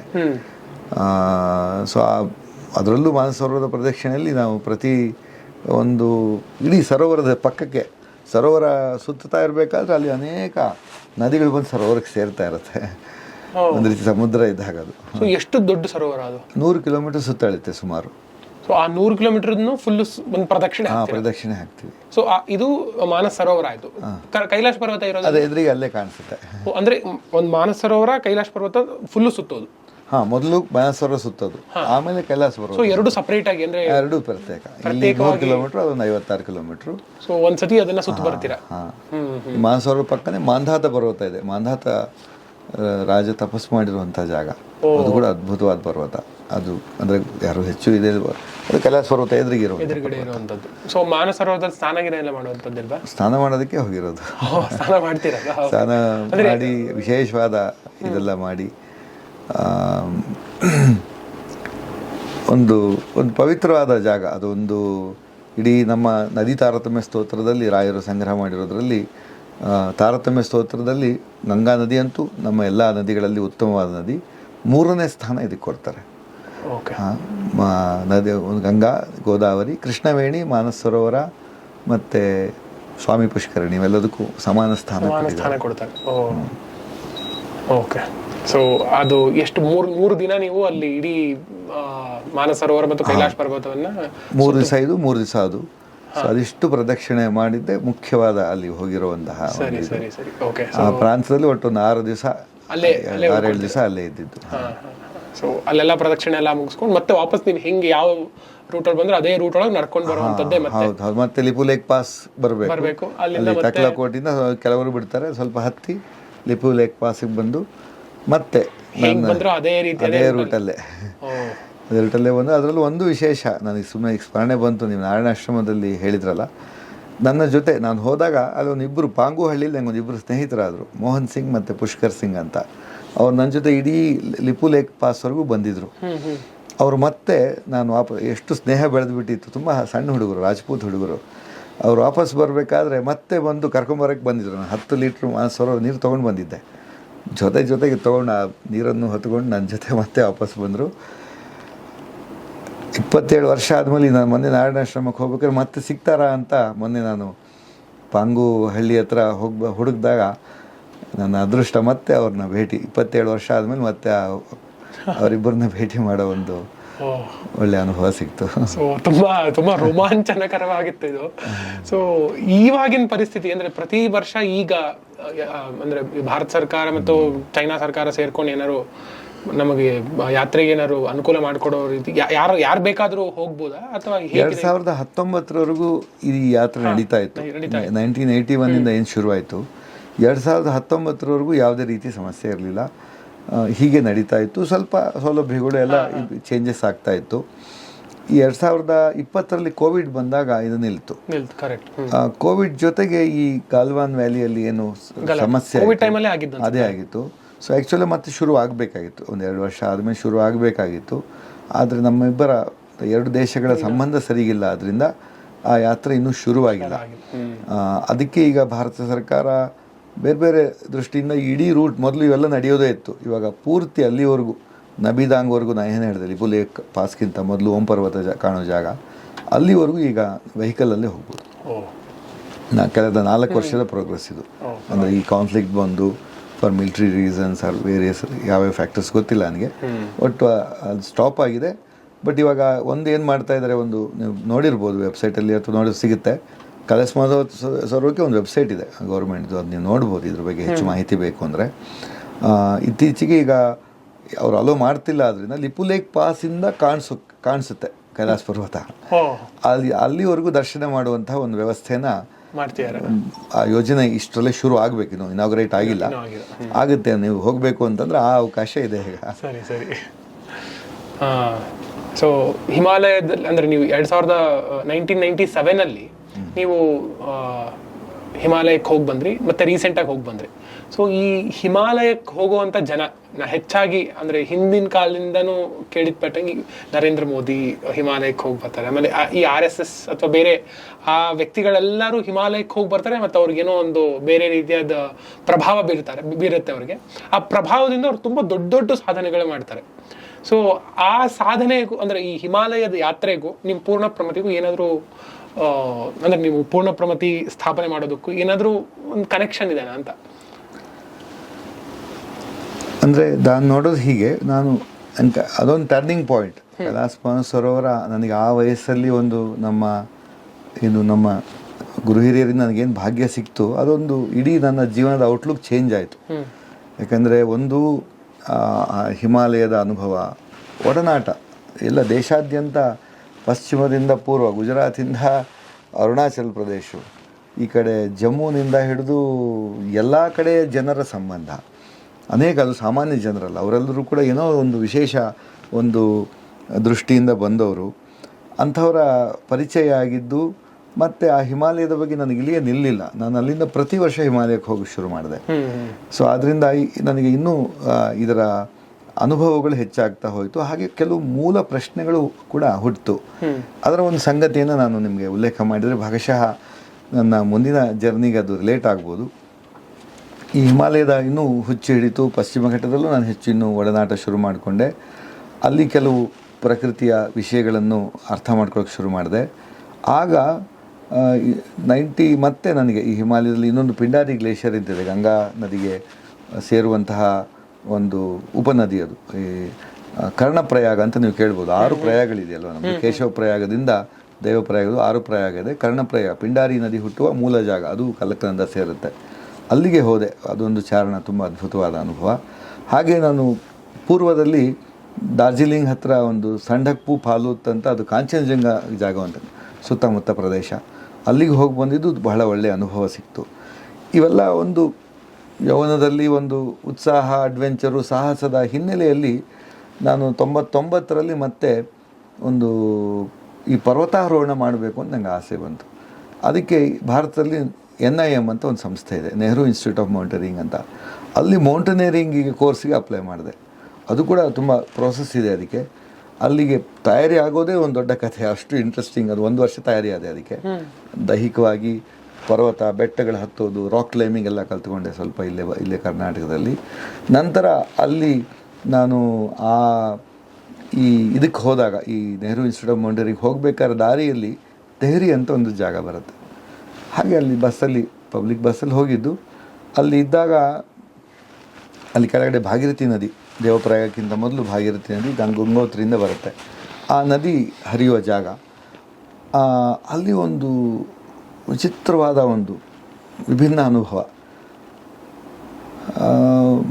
ಪರ್ವತಗಳನ್ನು ಸೀಳ್ತಾ ಇದ್ದಾರೆ ಅಲ್ಲಿ, ಪೂರ್ತಿ ಇಡೀ ಪರ್ವತಗಳನ್ನು ಮಾಡ್ತಾ ಇರೋದು ಕಾಣಿಸ್ತಾ ಇತ್ತು. ನನಗೆ ಅರ್ಥನೇ ಆಗಲಿಲ್ಲ. ಅಂದರೆ ಇಡೀ ಪರ್ವತಗಳು, ನೀವು ಇಮ್ಯಾಜಿನ್ ಮಾಡೋಕ್ಕಾಗಲ್ಲ, ಹಿಮಾಲಯದ ಅಷ್ಟು ಸೌಂದರ್ಯವನ್ನು ನೋಡಿ ಅಷ್ಟು ಸರ್ವನಾಶ ಮಾಡೋ ಪ್ರಕ್ರಿಯೆ ಕಾಣಿಸ್ತಾ ಇತ್ತು ನನಗಲ್ಲಿ. ಸೊ ಒಂದು ರೀತಿಯಲ್ಲಿ ಈ ಥರ ಅದ್ಭುತಗಳನ್ನು ನೋಡಿ ಒಂದು ಒಳ್ಳೆಯ ರೋಮಾಂಚನ, ಖುಷಿಯಿಂದ ಅಡ್ವೆಂಚರ್ ಮಾಡಿದರೆ ಇದೊಂದು ಏನೋ ಒಂದು ಹೊಸ ಪ್ರಶ್ನೆ ನನಗೆ ಮೂಡುವಂಥ ಒಂದು ಸಂದರ್ಭ ಅಲ್ಲಿ ಬಂತು. ಏನಾಗ್ತಾಯಿದ್ದು ಅರ್ಥ ಆಗ್ತಿಲ್ಲ. ಆಮೇಲೆ ಹೇಳಿದ್ರು, ಇಲ್ಲೊಂದು ತೆಹರಿ ಅಂತ ಒಂದು ಜಾಗ ಇದು, ಇಲ್ಲೊಂದು ಭಾಗೀರಥಿ ಒಂದು ದೊಡ್ಡ ಡ್ಯಾಮ್, ಇಡೀ ಪ್ರಪಂಚದಲ್ಲೇ ಒಂದು ದೊಡ್ಡ ಡ್ಯಾಮ್ ಎತ್ತರ ಪ್ರದೇಶದಲ್ಲಿ ಕಟ್ಟಿಸ್ತಾ ಇದ್ದಾರೆ ಇಲ್ಲಿ ಅನ್ನೋದು ಗೊತ್ತಾಯಿತು. ಅವಾಗ ಇನ್ನೂ just initial stages of the dam construction ಆಗ್ತಾಯಿತ್ತು. 99 ಅಂತ ಅನ್ಕೋತೀನಿ. ಆ ಸಮಯದಲ್ಲಿ ಅಲ್ಲೊಂದು ಟೆಂಟ್ ಇತ್ತು. ಆ ಟೆಂಟಲ್ಲಿ ಯಾರೊಬ್ಬರು ಇದ್ದರು, ತುಂಬ ದೊಡ್ಡ ಗಡ್ಡ ಇತ್ತು. ಒಬ್ಬ ವ್ಯಕ್ತಿ ನೋಡಿ ಸ್ಮರಣೆ ಇದೆ ನನಗೆ, ಅಷ್ಟೇ ನನಗೆ ಸ್ಮರಣೆ. ನೋಡಿದೆ, ಮತ್ತು ನಾನು ಮೌಂಟೇನರಿಂಗ್ ಹೋದೆ. ಮೌಂಟೇನರಿಂಗ್ ಅದ್ಭುತವಾದ ಅನುಭವ, adventurous journey. Rock climbing, ice climbing, snow climbing ಇವೆಲ್ಲ ಕಲಿತು ತುಂಬ ಎತ್ತರವಾದ ಪರ್ವತಗಳು ಹತ್ತುವ ಒಂದು, ಅದಕ್ಕೆ ಬೇಕಾದ ಒಂದು ಮಿನಿಮಮ್ ಇದಿದೆ, ಸರ್ಟಿಫಿಕೇಷನ್ ಇದೆ. ಎ ಗ್ರೇಡಲ್ಲಿ ಪಾಸ್ ಆದರೆ ಮಾತ್ರ ನೆಕ್ಸ್ಟ್ ಅಡ್ವಾನ್ಸ್ ಕೋರ್ಸ್ ಯಾವಾಗ ನೀವು ಮೌಂಟ್ ಎವರೆಸ್ಟ್ ಹತ್ಬೋದು. ಸೊ ಆ ಹಂತದವರೆಗೂ ನಾನು ಹೋದಾಗ ನನಗೆ ಮತ್ತೆ ಪ್ರಶ್ನೆಗಳು ಶುರು ಮಾಡ್ತು. ಒಂದು, ನಾನು ಯಾರು, ಏನು ಮಾಡ್ತಾಯಿದ್ದೀನಿ, ಮತ್ತು ಈ ಹಿಮಾಲಯದ ನಮ್ಮ ಸಂಬಂಧ ಹೇಗಿದೆ, ಏನಾಗ್ತಾ ಇದೆ. ಈ ನಾಶಗಳು ನನಗೆ ಇಲ್ಲೂ ಕಾಣಿಸ್ತಾ ಇತ್ತು, ಪಶ್ಚಿಮ ಘಟ್ಟದಲ್ಲೂ ಕಾಣಿಸ್ತಾ ಇತ್ತು.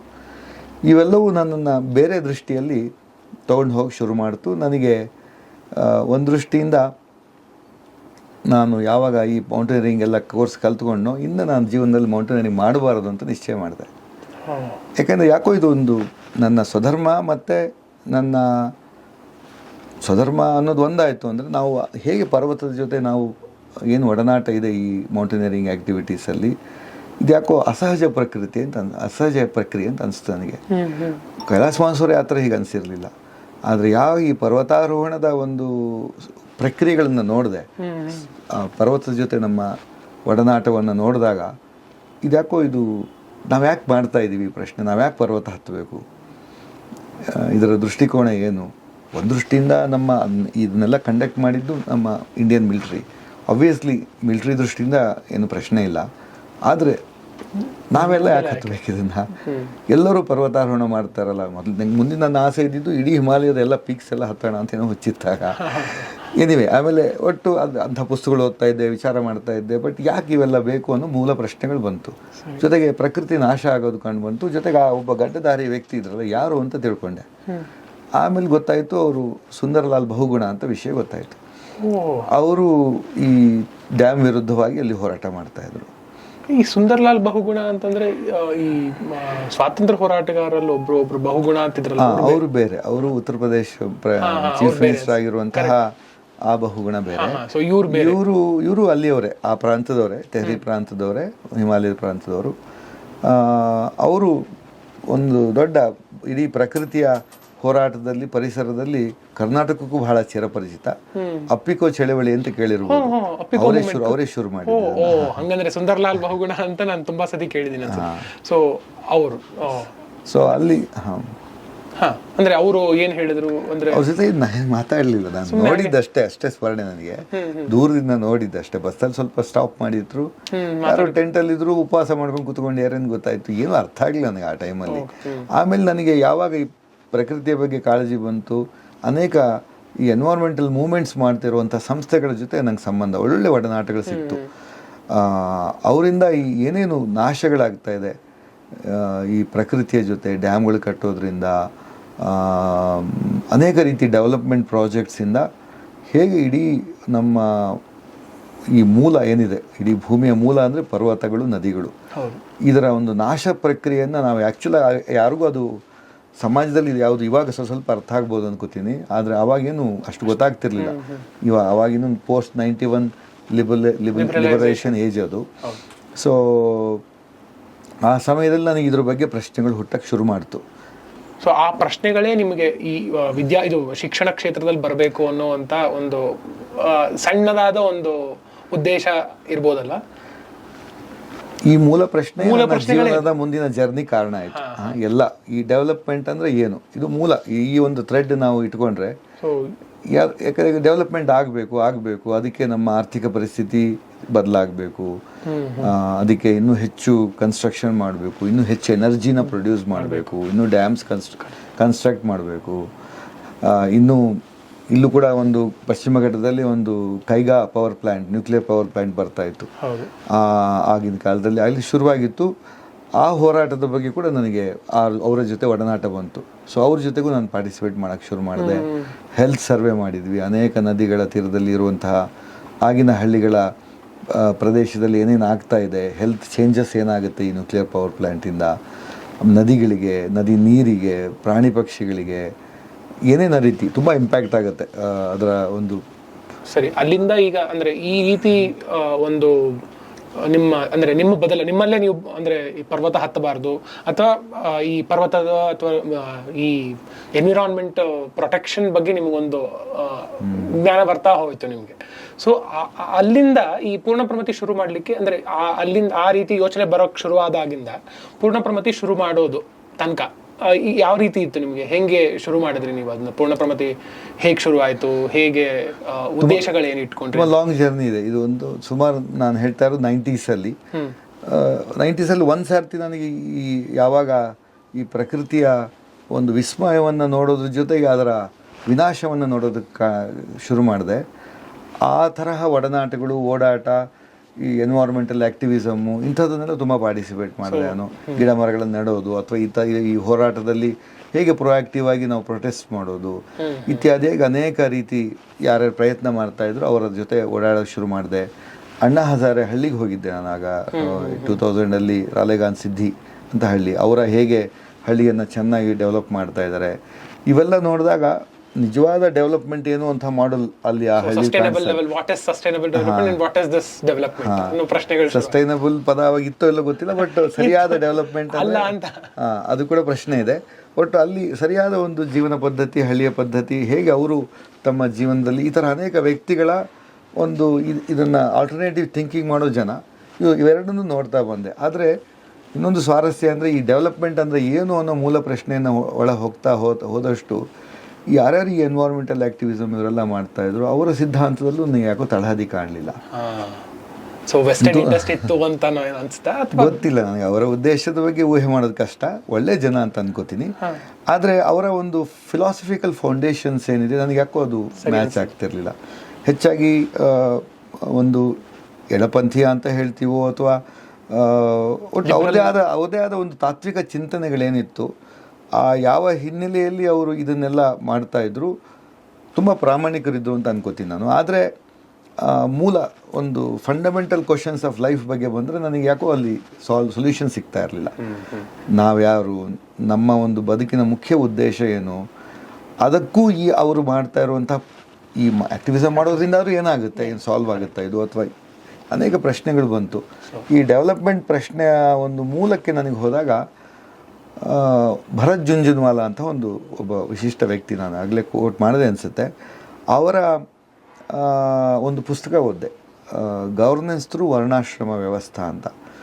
ಅದರಲ್ಲಿ ಅವರು ಯಾಕೆ ನಮ್ಮ ದೇಶದಲ್ಲಿ ಈ ಪರಿಸ್ಥಿತಿ ಬಂದಿದೆ ಅನ್ನೋದನ್ನ ಒಂದು ಹೊಸ ಮುಖದಲ್ಲಿ ನೋಡಿದರು ಅವರು. ಡೆವಲಪ್ಮೆಂಟ್ ಅನ್ನೋದನ್ನು ನಿರಾಕರಣೆ ಮಾಡಿ ಹೀಗಾಗಬಾರ್ದು ಅನ್ನೋದು ಸರಿ, ಬಟ್ ಹೇಗೆ ಆಗಬೇಕು ಅನ್ನೋ ಒಂದು ಉತ್ತರ ಸರಿಯಾಗಿ ಸಿಗ್ತಾ ಇರಲಿಲ್ಲ ನನಗೆ. ಅದು ನಮ್ಮ ಶಾಸ್ತ್ರೀಯ ಹಿನ್ನೆಲೆಯಲ್ಲಿ, ಭಗವದ್ಗೀತೆಯಲ್ಲಿ ಕೃಷ್ಣನ ಚಿಂತನೆ ಹಿನ್ನೆಲೆಯಲ್ಲಿ ಅವರು ಹೇಗೆ ನಮ್ಮ ಸ್ವಧರ್ಮದ ಆಧಾರದಲ್ಲಿ ನಾವು ಡೆವಲಪ್ಮೆಂಟ್ನ ನೋಡಿದಾಗ ಹೇಗೆ ಪರಿಹಾರ ಸಿಗುತ್ತೆ ಅನ್ನೋ ಒಂದು ದಿಕ್ಸೂಚಿ ನನಗೆ ಸಿಕ್ತು ಅಲ್ಲಿ. ಅದು ಒಂದು ಅನದರ್ ಇಂಟ್ರೆಸ್ಟಿಂಗ್ ನನಗೆ ಒಂದು ಇನ್ಸೈಟ್ ಸಿಕ್ಕಿದ್ದು ಈ ಜರ್ನಿಯಲ್ಲಿ ಅದು. ಸೊ ಈಗ ನಿಮ್ಮ ಸ್ವಕ್ಷೇತ್ರಕ್ಕೆ ಬರೋದಾದ್ರೆ, ಅಂದ್ರೆ ಇವಾಗ ನೀವು ಪೂರ್ಣಪ್ರಮತಿ ಅನ್ನೋ ದೊಡ್ಡ ಸಂಸ್ಥೆ ಇವಾಗ ನಮ್ಮ ಪ್ರಕಾರ ದೊಡ್ಡ ಸಂಸ್ಥೆಯಾಗಿ ಬೆಳೆದು ನಿಂತಿದೆ. ಸೊ ಆ ಸಂಸ್ಥೆಯ ಮೂಲ ಉದ್ದೇಶ ಈ ಹಿನ್ನೆಲೆಯ ಒಳಗಿಂದ ಬಂದಂತಹ ಉದ್ದೇಶಗಳಿರ್ಬೋದು ಅಂತ ನಾನು ಅನ್ಕೊಳ್ತೀನಿ. ಸರಿ ಅಲ್ವಾ? ಅದು ಅಂದ್ರೆ ನಾನು ಅದಕ್ಕೆ ಹೇಳಿದ ಹಾಗೆ ಇದೊಂದು ಜರ್ನಿ ಅಂತ ನಾನು ಹೇಳಿದೆ. ಇರ್ಲಿ, ಅಂದ್ರೆ ಅಟ್ಲೀಸ್ಟ್ ಯಾವುದೋ ಒಂದು ಇನ್ಸ್ಟಿಟ್ಯೂಷನ್ ನಾನು ಇವತ್ತು ಶುರು ಮಾಡ್ತೀನಿ ಅಂತಂದ್ರೆ ಅದಕ್ಕೆ ಮೂಲಭೂತವಾದ ಒಂದು ಉದ್ದೇಶಗಳಿರ್ಬೇಕು. ಸೊ ಅಂದ್ರೆ ಇಷ್ಟು ಅಂದ್ರೆ ಅಟ್ಲೀಸ್ಟ್ ಒಂದ್ ಸ್ವಲ್ಪ ಬ್ರಾಡೆಸ್ಟ್ ವೇನಲ್ಲಾದ್ರೂ ಒಂದು ಸ್ವಲ್ಪ ಉದ್ದೇಶಗಳಿರ್ಬೇಕು. ಆ ಉದ್ದೇಶಗಳು ಈ ಹೋರಾಟ ಅಥವಾ ಈ ಒಂದು ಮೈಂಡ್ ಸೆಟ್ ಇಂದ ಬಂದಿದ್ದು ಅಂತ ತಿಳ್ಕೊಬೋದಲ್ವಾ ನಾವು? ಮೊದಲು ಸಂಸ್ಥೆ ಅಂತ ನಾನು ಎಂದು ವಿಚಾರ ಮಾಡಿ ಶುರು ಮಾಡಲಿಲ್ಲ. ನಾನು ಶುರು ಮಾಡಿರಲಿಲ್ಲ ಸಂಸ್ಥೆ ಅಂತ ಅವಾಗಲೂ ಇಲ್ಲ ಕಲ್ಪನೆ, ಇವಾಗಲೂ ಇಲ್ಲ. ಅದಕ್ಕೆ ಸ್ವಲ್ಪ ಡಿಫ್ರೆಂಟ್ ಔಟ್ಲುಕ್ ಇದೆ ಅನ್ನೋದು ನಾನು ನಿಮ್ಮ ಜೊತೆ ಹಂಚ್ಕೊತೀನಿ. ಸೊ ಇವತ್ತು ಅಂದ್ರೆ ಇದೇ ಎಪಿಸೋಡ್ ಒಳಗೆ ಹಂಚ್ಕೊಳ್ತೀರಾ ಅಥವಾ ಇನ್ನೊಂದಿನ ಬಂದು ಹಂಚ್ಕೊಳ್ತೀರಾ ಅನ್ನೋದು ಬೇಕು. ಯಾಕಂದ್ರೆ ನಿಮ್ಮ ಸಮಯ ಆಲ್ರೆಡಿ ನಾವು ತಿಂದುಬಿಟ್ಟಿದ್ದೇವೆ ಹಿಮಾಲಯದ ವರ್ಣನೆಯಿಂದ. ಅಂದ್ರೆ ನನಗನ್ಸೋದು ಅದು ದೊಡ್ಡ ಜರ್ನಿ ಇದೆ, ಬಟ್ ನನಗೆ ನೀವು ಹೇಳ್ತಾರೆ ತುಂಬ ಇಂಪಾರ್ಟೆಂಟ್, ಎಲ್ಲರಿಗೂ ಹೆಲ್ಪ್ ಆಗ್ಬೋದು ಅಂತ ನಂಗೆ ಅನ್ಸೋದು, ಅಥವಾ ನನಗಂತೂ ಹೆಲ್ಪ್ ಆಗಿರೋದು ಈ ಪ್ರಶ್ನೆ, ಈ ಸ್ವಧರ್ಮದ ಹುಡುಕಾಟದ ಪ್ರಶ್ನೆ ನನಗೆ ನಿಜವಾಗ್ಲೂ ಸರಿಯಾದ ದಿಕ್ಕು ಸಿಕ್ತು. ನಾನು ಅವಾಗೆಲ್ಲ ನನ್ನ 100 ಒಂದು ಯಾವ ಸಹವಾಸ ಆಗಿತ್ತು ಅದನ್ನೆಲ್ಲ ಬಿಟ್ಟು ನಾನು ಅಡ್ವೆಂಚರು, ಏನು ಎನ್ವೈರ್ಮೆಂಟು, ನಮ್ಮ ಒಟ್ಟು ನನ್ನ ಸ್ನೇಹಿತರು ಎಲ್ಲವೂ ನನಗೆ ಯಾವುದೂ ಅದರಲ್ಲಿ ನನಗೆ ಉತ್ತರ ಸಿಗ್ತಿರಲಿಲ್ಲ. ನಾನು ಇವಾಗ ನನಗೆ ಕೊನೆ ಕಂಡಿದ್ದು ನನಗೆ ಹಿಂದಿನ ಸಂಸ್ಕಾರ, ನಮ್ಮ ಗುರು ಹಿರಿಯರು ಎನಿಸಿಕೊಟ್ಟು ನಾನು ಶಾಸ್ತ್ರಾಧ್ಯಯನ ಮಾಡಬೇಕು ಅಂತ ನನಗೆ ಕ್ಲಾರಿಟಿ ಬಂತಾಗ. ಸೊ ನೆಕ್ಸ್ಟ್ ನನಗೆ ಇನ್ನು ಪೂರ್ಣಪ್ರಮತಿ ತುಂಬ ದೂರ ಇದೆ. ನೆಕ್ಸ್ಟ್ 10 years ನಾನು ಮುಖ್ಯವಾಗಿ ಎಲ್ಲದನ್ನು ಬಿಟ್ಟು ನಾನು ಶಾಸ್ತ್ರಾಧ್ಯಯನವನ್ನು ಮಾಡೋದ್ರ ಮೂಲಕ ಇದಕ್ಕೆ ಉತ್ತರ ಸಿಗುತ್ತೆ. ಸ್ವಧರ್ಮ ಅನ್ನೋದು ಕೃಷ್ಣ ಹೇಳಿದ್ದಾನೆ. ಸೊ ಅದು ಸರಿಯಾದ ರಿಲೇಟ್ ಆಗ್ತಾ ಇದೆ. ಭರತ್ಜಿಯವರ ಜೊತೆ ಮಾತಾಡಿದೆ, ಅವರ ಪುಸ್ತಕಗಳನ್ನು ಓದಿದೆ. ಆಮೇಲೆ ಇಲ್ಲ ನಮ್ಮ ಹಿಂದಿನ ಸಂಸ್ಕಾರ ಎಲ್ಲ ನೋಡಿದಾಗ ನಾನೊಬ್ಬ ಹುಟ್ಟಿನಿಂದ ಬ್ರಾಹ್ಮಣ, ನನ್ನ ಮುಖ್ಯ ಸ್ವಧರ್ಮ ಮೊದಲು ನಾನು ಅಧ್ಯಯನ ಅಂತೂ ಮಾಡಬೇಕು, ಆಮೇಲೆ ಮುಂದೆ ಏನು ಅಂತ ನೋಡೋಣ ಅಂತೇಳಿ ಅಧ್ಯಯನದ ಬಗ್ಗೆ ಹೆಚ್ಚು ಪ್ರವೃತ್ತಿ ಶುರುವಾಯಿತು. ಶಾಸ್ತ್ರಾಧ್ಯಯನ, ಅದಕ್ಕೆ ತಕ್ಕಂತಹ ಗುರು ಹಿರಿಯರ ಒಳ್ಳೊಳ್ಳೆ ಗುರುಗಳ ಒಳ್ಳೊಳ್ಳೆ ಹಿರಿಯರ ಸಹವಾಸ, I think that was the bedrock for future foundation. Okay, so like after like having like getting to this point, that point in time, so you started to like figure out like I have to first start studying shastra, then we can decide like ಎಲ್ಲಿ ಹೋಗುತ್ತೆ ಹೋಗ್ಲಿ ಅನ್ನೋ ರೀತಿಯೊಳಗೆ ನಿಮ್ಮ ಒಂದು ಮನಸ್ಥಿತಿ ಬಂತು. So ಪೂರ್ಣಪ್ರಮತಿ ಅಲ್ಲಿಂದ ತುಂಬಾ ದೂರ ಇದೆ ಇನ್ನ ಅಂತ. ಸೊ ಐ ಥಿಂಕ್ ನಂಗೆ ಗೊತ್ತಿಲ್ಲ ಪೂರ್ಣಪ್ರಮತಿ ಇವತ್ತು ಮಾತಾಡ್ಲಿಕ್ಕೆ ಆಗುತ್ತೋ ಇಲ್ವೋ ಅಂತ ಅನಿಸ್ತಾ ಇದೆ. ಸೊ ಇವತ್ತಿಗೆ ಬೇಕಂದ್ರೆ ಇಲ್ಲಿಗೆ ಮುಗಿಸೋಣ, ಯಾಕಂದ್ರೆ ನಿಮಗೂ ಸಮಯ ಇಲ್ಲ ಅನ್ನೋದ್ರಿಂದ. ಸೊ ಇನ್ನೊಂದು ಎಪಿಸೋಡ್ ಮಾಡೋಣ, ಯಾಕಂದ್ರೆ ಈ ಜರ್ನಿ ನಮಗೆ ನಾವು ಬೆಳಗ್ಗೆ ಅಥವಾ ನಿನ್ನೆ ಮೊನ್ನೆ ಯೋಚನೆ ಮಾಡಿದಾಗ ಇಷ್ಟೆಲ್ಲ ಇರುತ್ತೆ ಅನ್ನೋದ್ರ ಬಗ್ಗೆ ನನಗೆ ಐಡಿಯಾನೇ ಇರಲಿಲ್ಲ. ಸೊ ಯಾಕಂದ್ರೆ ಯಾರೋ ಒಬ್ಬ ನಾರ್ಮಲ್ ಸಾಧಾರಣ ವ್ಯಕ್ತಿ ಒಂದು ಎಲ್ಲ ಬಿಸ್ನೆಸ್ಗೋಸ್ಕರ ಇವಾಗ ಶಾಲೆ ಮಾಡ್ತಾರೆ. ಸೊ ನನಗೆ ಈಗ ಅನಿಸ್ತಾ ಇದೆ ಬಿಸ್ನೆಸ್ ಪರ್ಸ್ಪೆಕ್ಟಿವ್ ಒಳಗೆ ನಾನು ಪ್ರಶ್ನೆ ರೆಡಿ ಮಾಡ್ಕೊಂಡು ಬಂದಿದ್ದೆ ಯಾವ ರೀತಿ, ಯಾಕಂದ್ರೆ ನಾನು ನಿಮ್ಮ ಆಂಟರ್ಪ್ರಿನರ್ ಅಂತ ಹೇಳ್ಬಿಟ್ಟು ಕರೆದಿದ್ದು, ಈ ಯೋಚನೆ ಮಾಡಿ ಇಲ್ಲಿ ಕರೆದಿದ್ದು. ಸೊ ನಿಮ್ಮ ಉದ್ದೇಶ ಬೇರೆನೇ ಇದೆ. ಸೊ ಆ ರೀತಿ ಉದ್ದೇಶಕ್ಕೆ ನಾವು ಬೇರೆ ರೀತಿಯಾದ ಪ್ರಶ್ನೆಗಳನ್ನ ನಾವು ತಯಾರು ಮಾಡ್ಕೊಳ್ಬೇಕು. ಸೊ ಇದನ್ನ ಇನ್ನೊಂದು ದಿನನೇ ಮಾಡೋಣ ಅಂತ ಅನಿಸ್ತಾ ಇದೆ. ತುಂಬಾ ಧನ್ಯವಾದಗಳು ಬಂದಿದ್ದಕ್ಕೆ. ಯಾಕಂದ್ರೆ ನಾವು ಈ ರೀತಿ ಯೋಚನೆ ಮಾಡಿರ್ಲಿಲ್ಲ. ಈ ರೀತಿ ಹೋಗ್ಬೋದು, ಈ ರೀತಿ ಹಿಮಾಲಯದ ಬಗ್ಗೆ ತಿಳ್ಕೊಳ್ಬೇಕಂತಂದ್ರೆ ಯಾರಿಗಾದ್ರೂ ಭಾರತೀಯನಾದವನಿಗೆ ಹಿಮಾಲಯ ಅಂತಂದ್ರೆ ಯಾವಾಗ್ಲೂ ಹುಚ್ಚು, ಅಲ್ಲಿ ಏನೋ ಇದೆ ಇಲ್ಲಿ ಸಿಗದೆ ಇರುವಂಥದ್ದು ಅಲ್ಲಿ ಸಿಗುತ್ತೆ ಅನ್ನುವಂಥ ಒಂದು ಇದು. ಸೊ ತುಂಬಾ ಚೆನ್ನಾಗಿ ನೀವು ಅದನ್ನ ಎಕ್ಸ್ಪ್ಲೈನ್ ಮಾಡಿದ್ರೆ ನಮ್ಮ ಹುಡುಗರಿಗೆಲ್ಲ ತುಂಬಾ ಇಷ್ಟ ಆಗತ್ತೆ ಅಂತ ನಾನು ಅನ್ಕೊಳ್ತೀನಿ. ನೋಡೋಣ ಮುಂದೆ ಯಾವ ರೀತಿ ಹೋಗುತ್ತೆ ಅಂತ. ಇನ್ನೊಂದಿನ ನಿಮ್ಮ ಬಿಡುವಿನ ಸಮಯದಲ್ಲಿ ಮುಂದಿನ ಎಪಿಸೋಡು ನಿಮ್ಮ ಮುಂದಿನ ಪೂರ್ಣಪ್ರಮತಿ ಅಥವಾ ಮುಂದಿನ ಉದ್ದೇಶಗಳ ಬಗ್ಗೆ ಮಾತಾಡೋಣ ಅಂತ. ತುಂಬಾ ಧನ್ಯವಾದ. ವಿಶೇಷವಾಗಿ ಈ ಒಂದು ಅವಕಾಶವನ್ನು ನೀವು ಕೊಟ್ಟು ಗುರುಗಳ ಆದೇಶ ಅನುಗ್ರಹ ಅಂತ ನಾನು ಎಂದು ಈ ರೀತಿ ಮಾತಾಡಿದ್ದು ನನಗೆಂದು ಅಭ್ಯಾಸ ಇಲ್ಲ. ತುಂಬಾ ಚೆನ್ನಾಗಿ ಬಂತು. ನೀವು ನಿಮ್ಮ ಒಂದು ಸೌಹಾರ್ದ ಮತ್ತು ಸ್ನೇಹಕ್ಕೋಸ್ಕರ ಮತ್ತು ವಿಶೇಷವಾಗಿ ಗುರುಗಳ ಸ್ಮರಣೆ ಮಾಡ್ತಾ ನನಗೇನು ಗೊತ್ತಿದೆಯೋ ಅದು ಹಂಚಿಕೊಳ್ಳೋದಕ್ಕೆ ಖಂಡಿತ ಮತ್ತೆ ಸೇರೋಣ. ನಮಸ್ಕಾರ.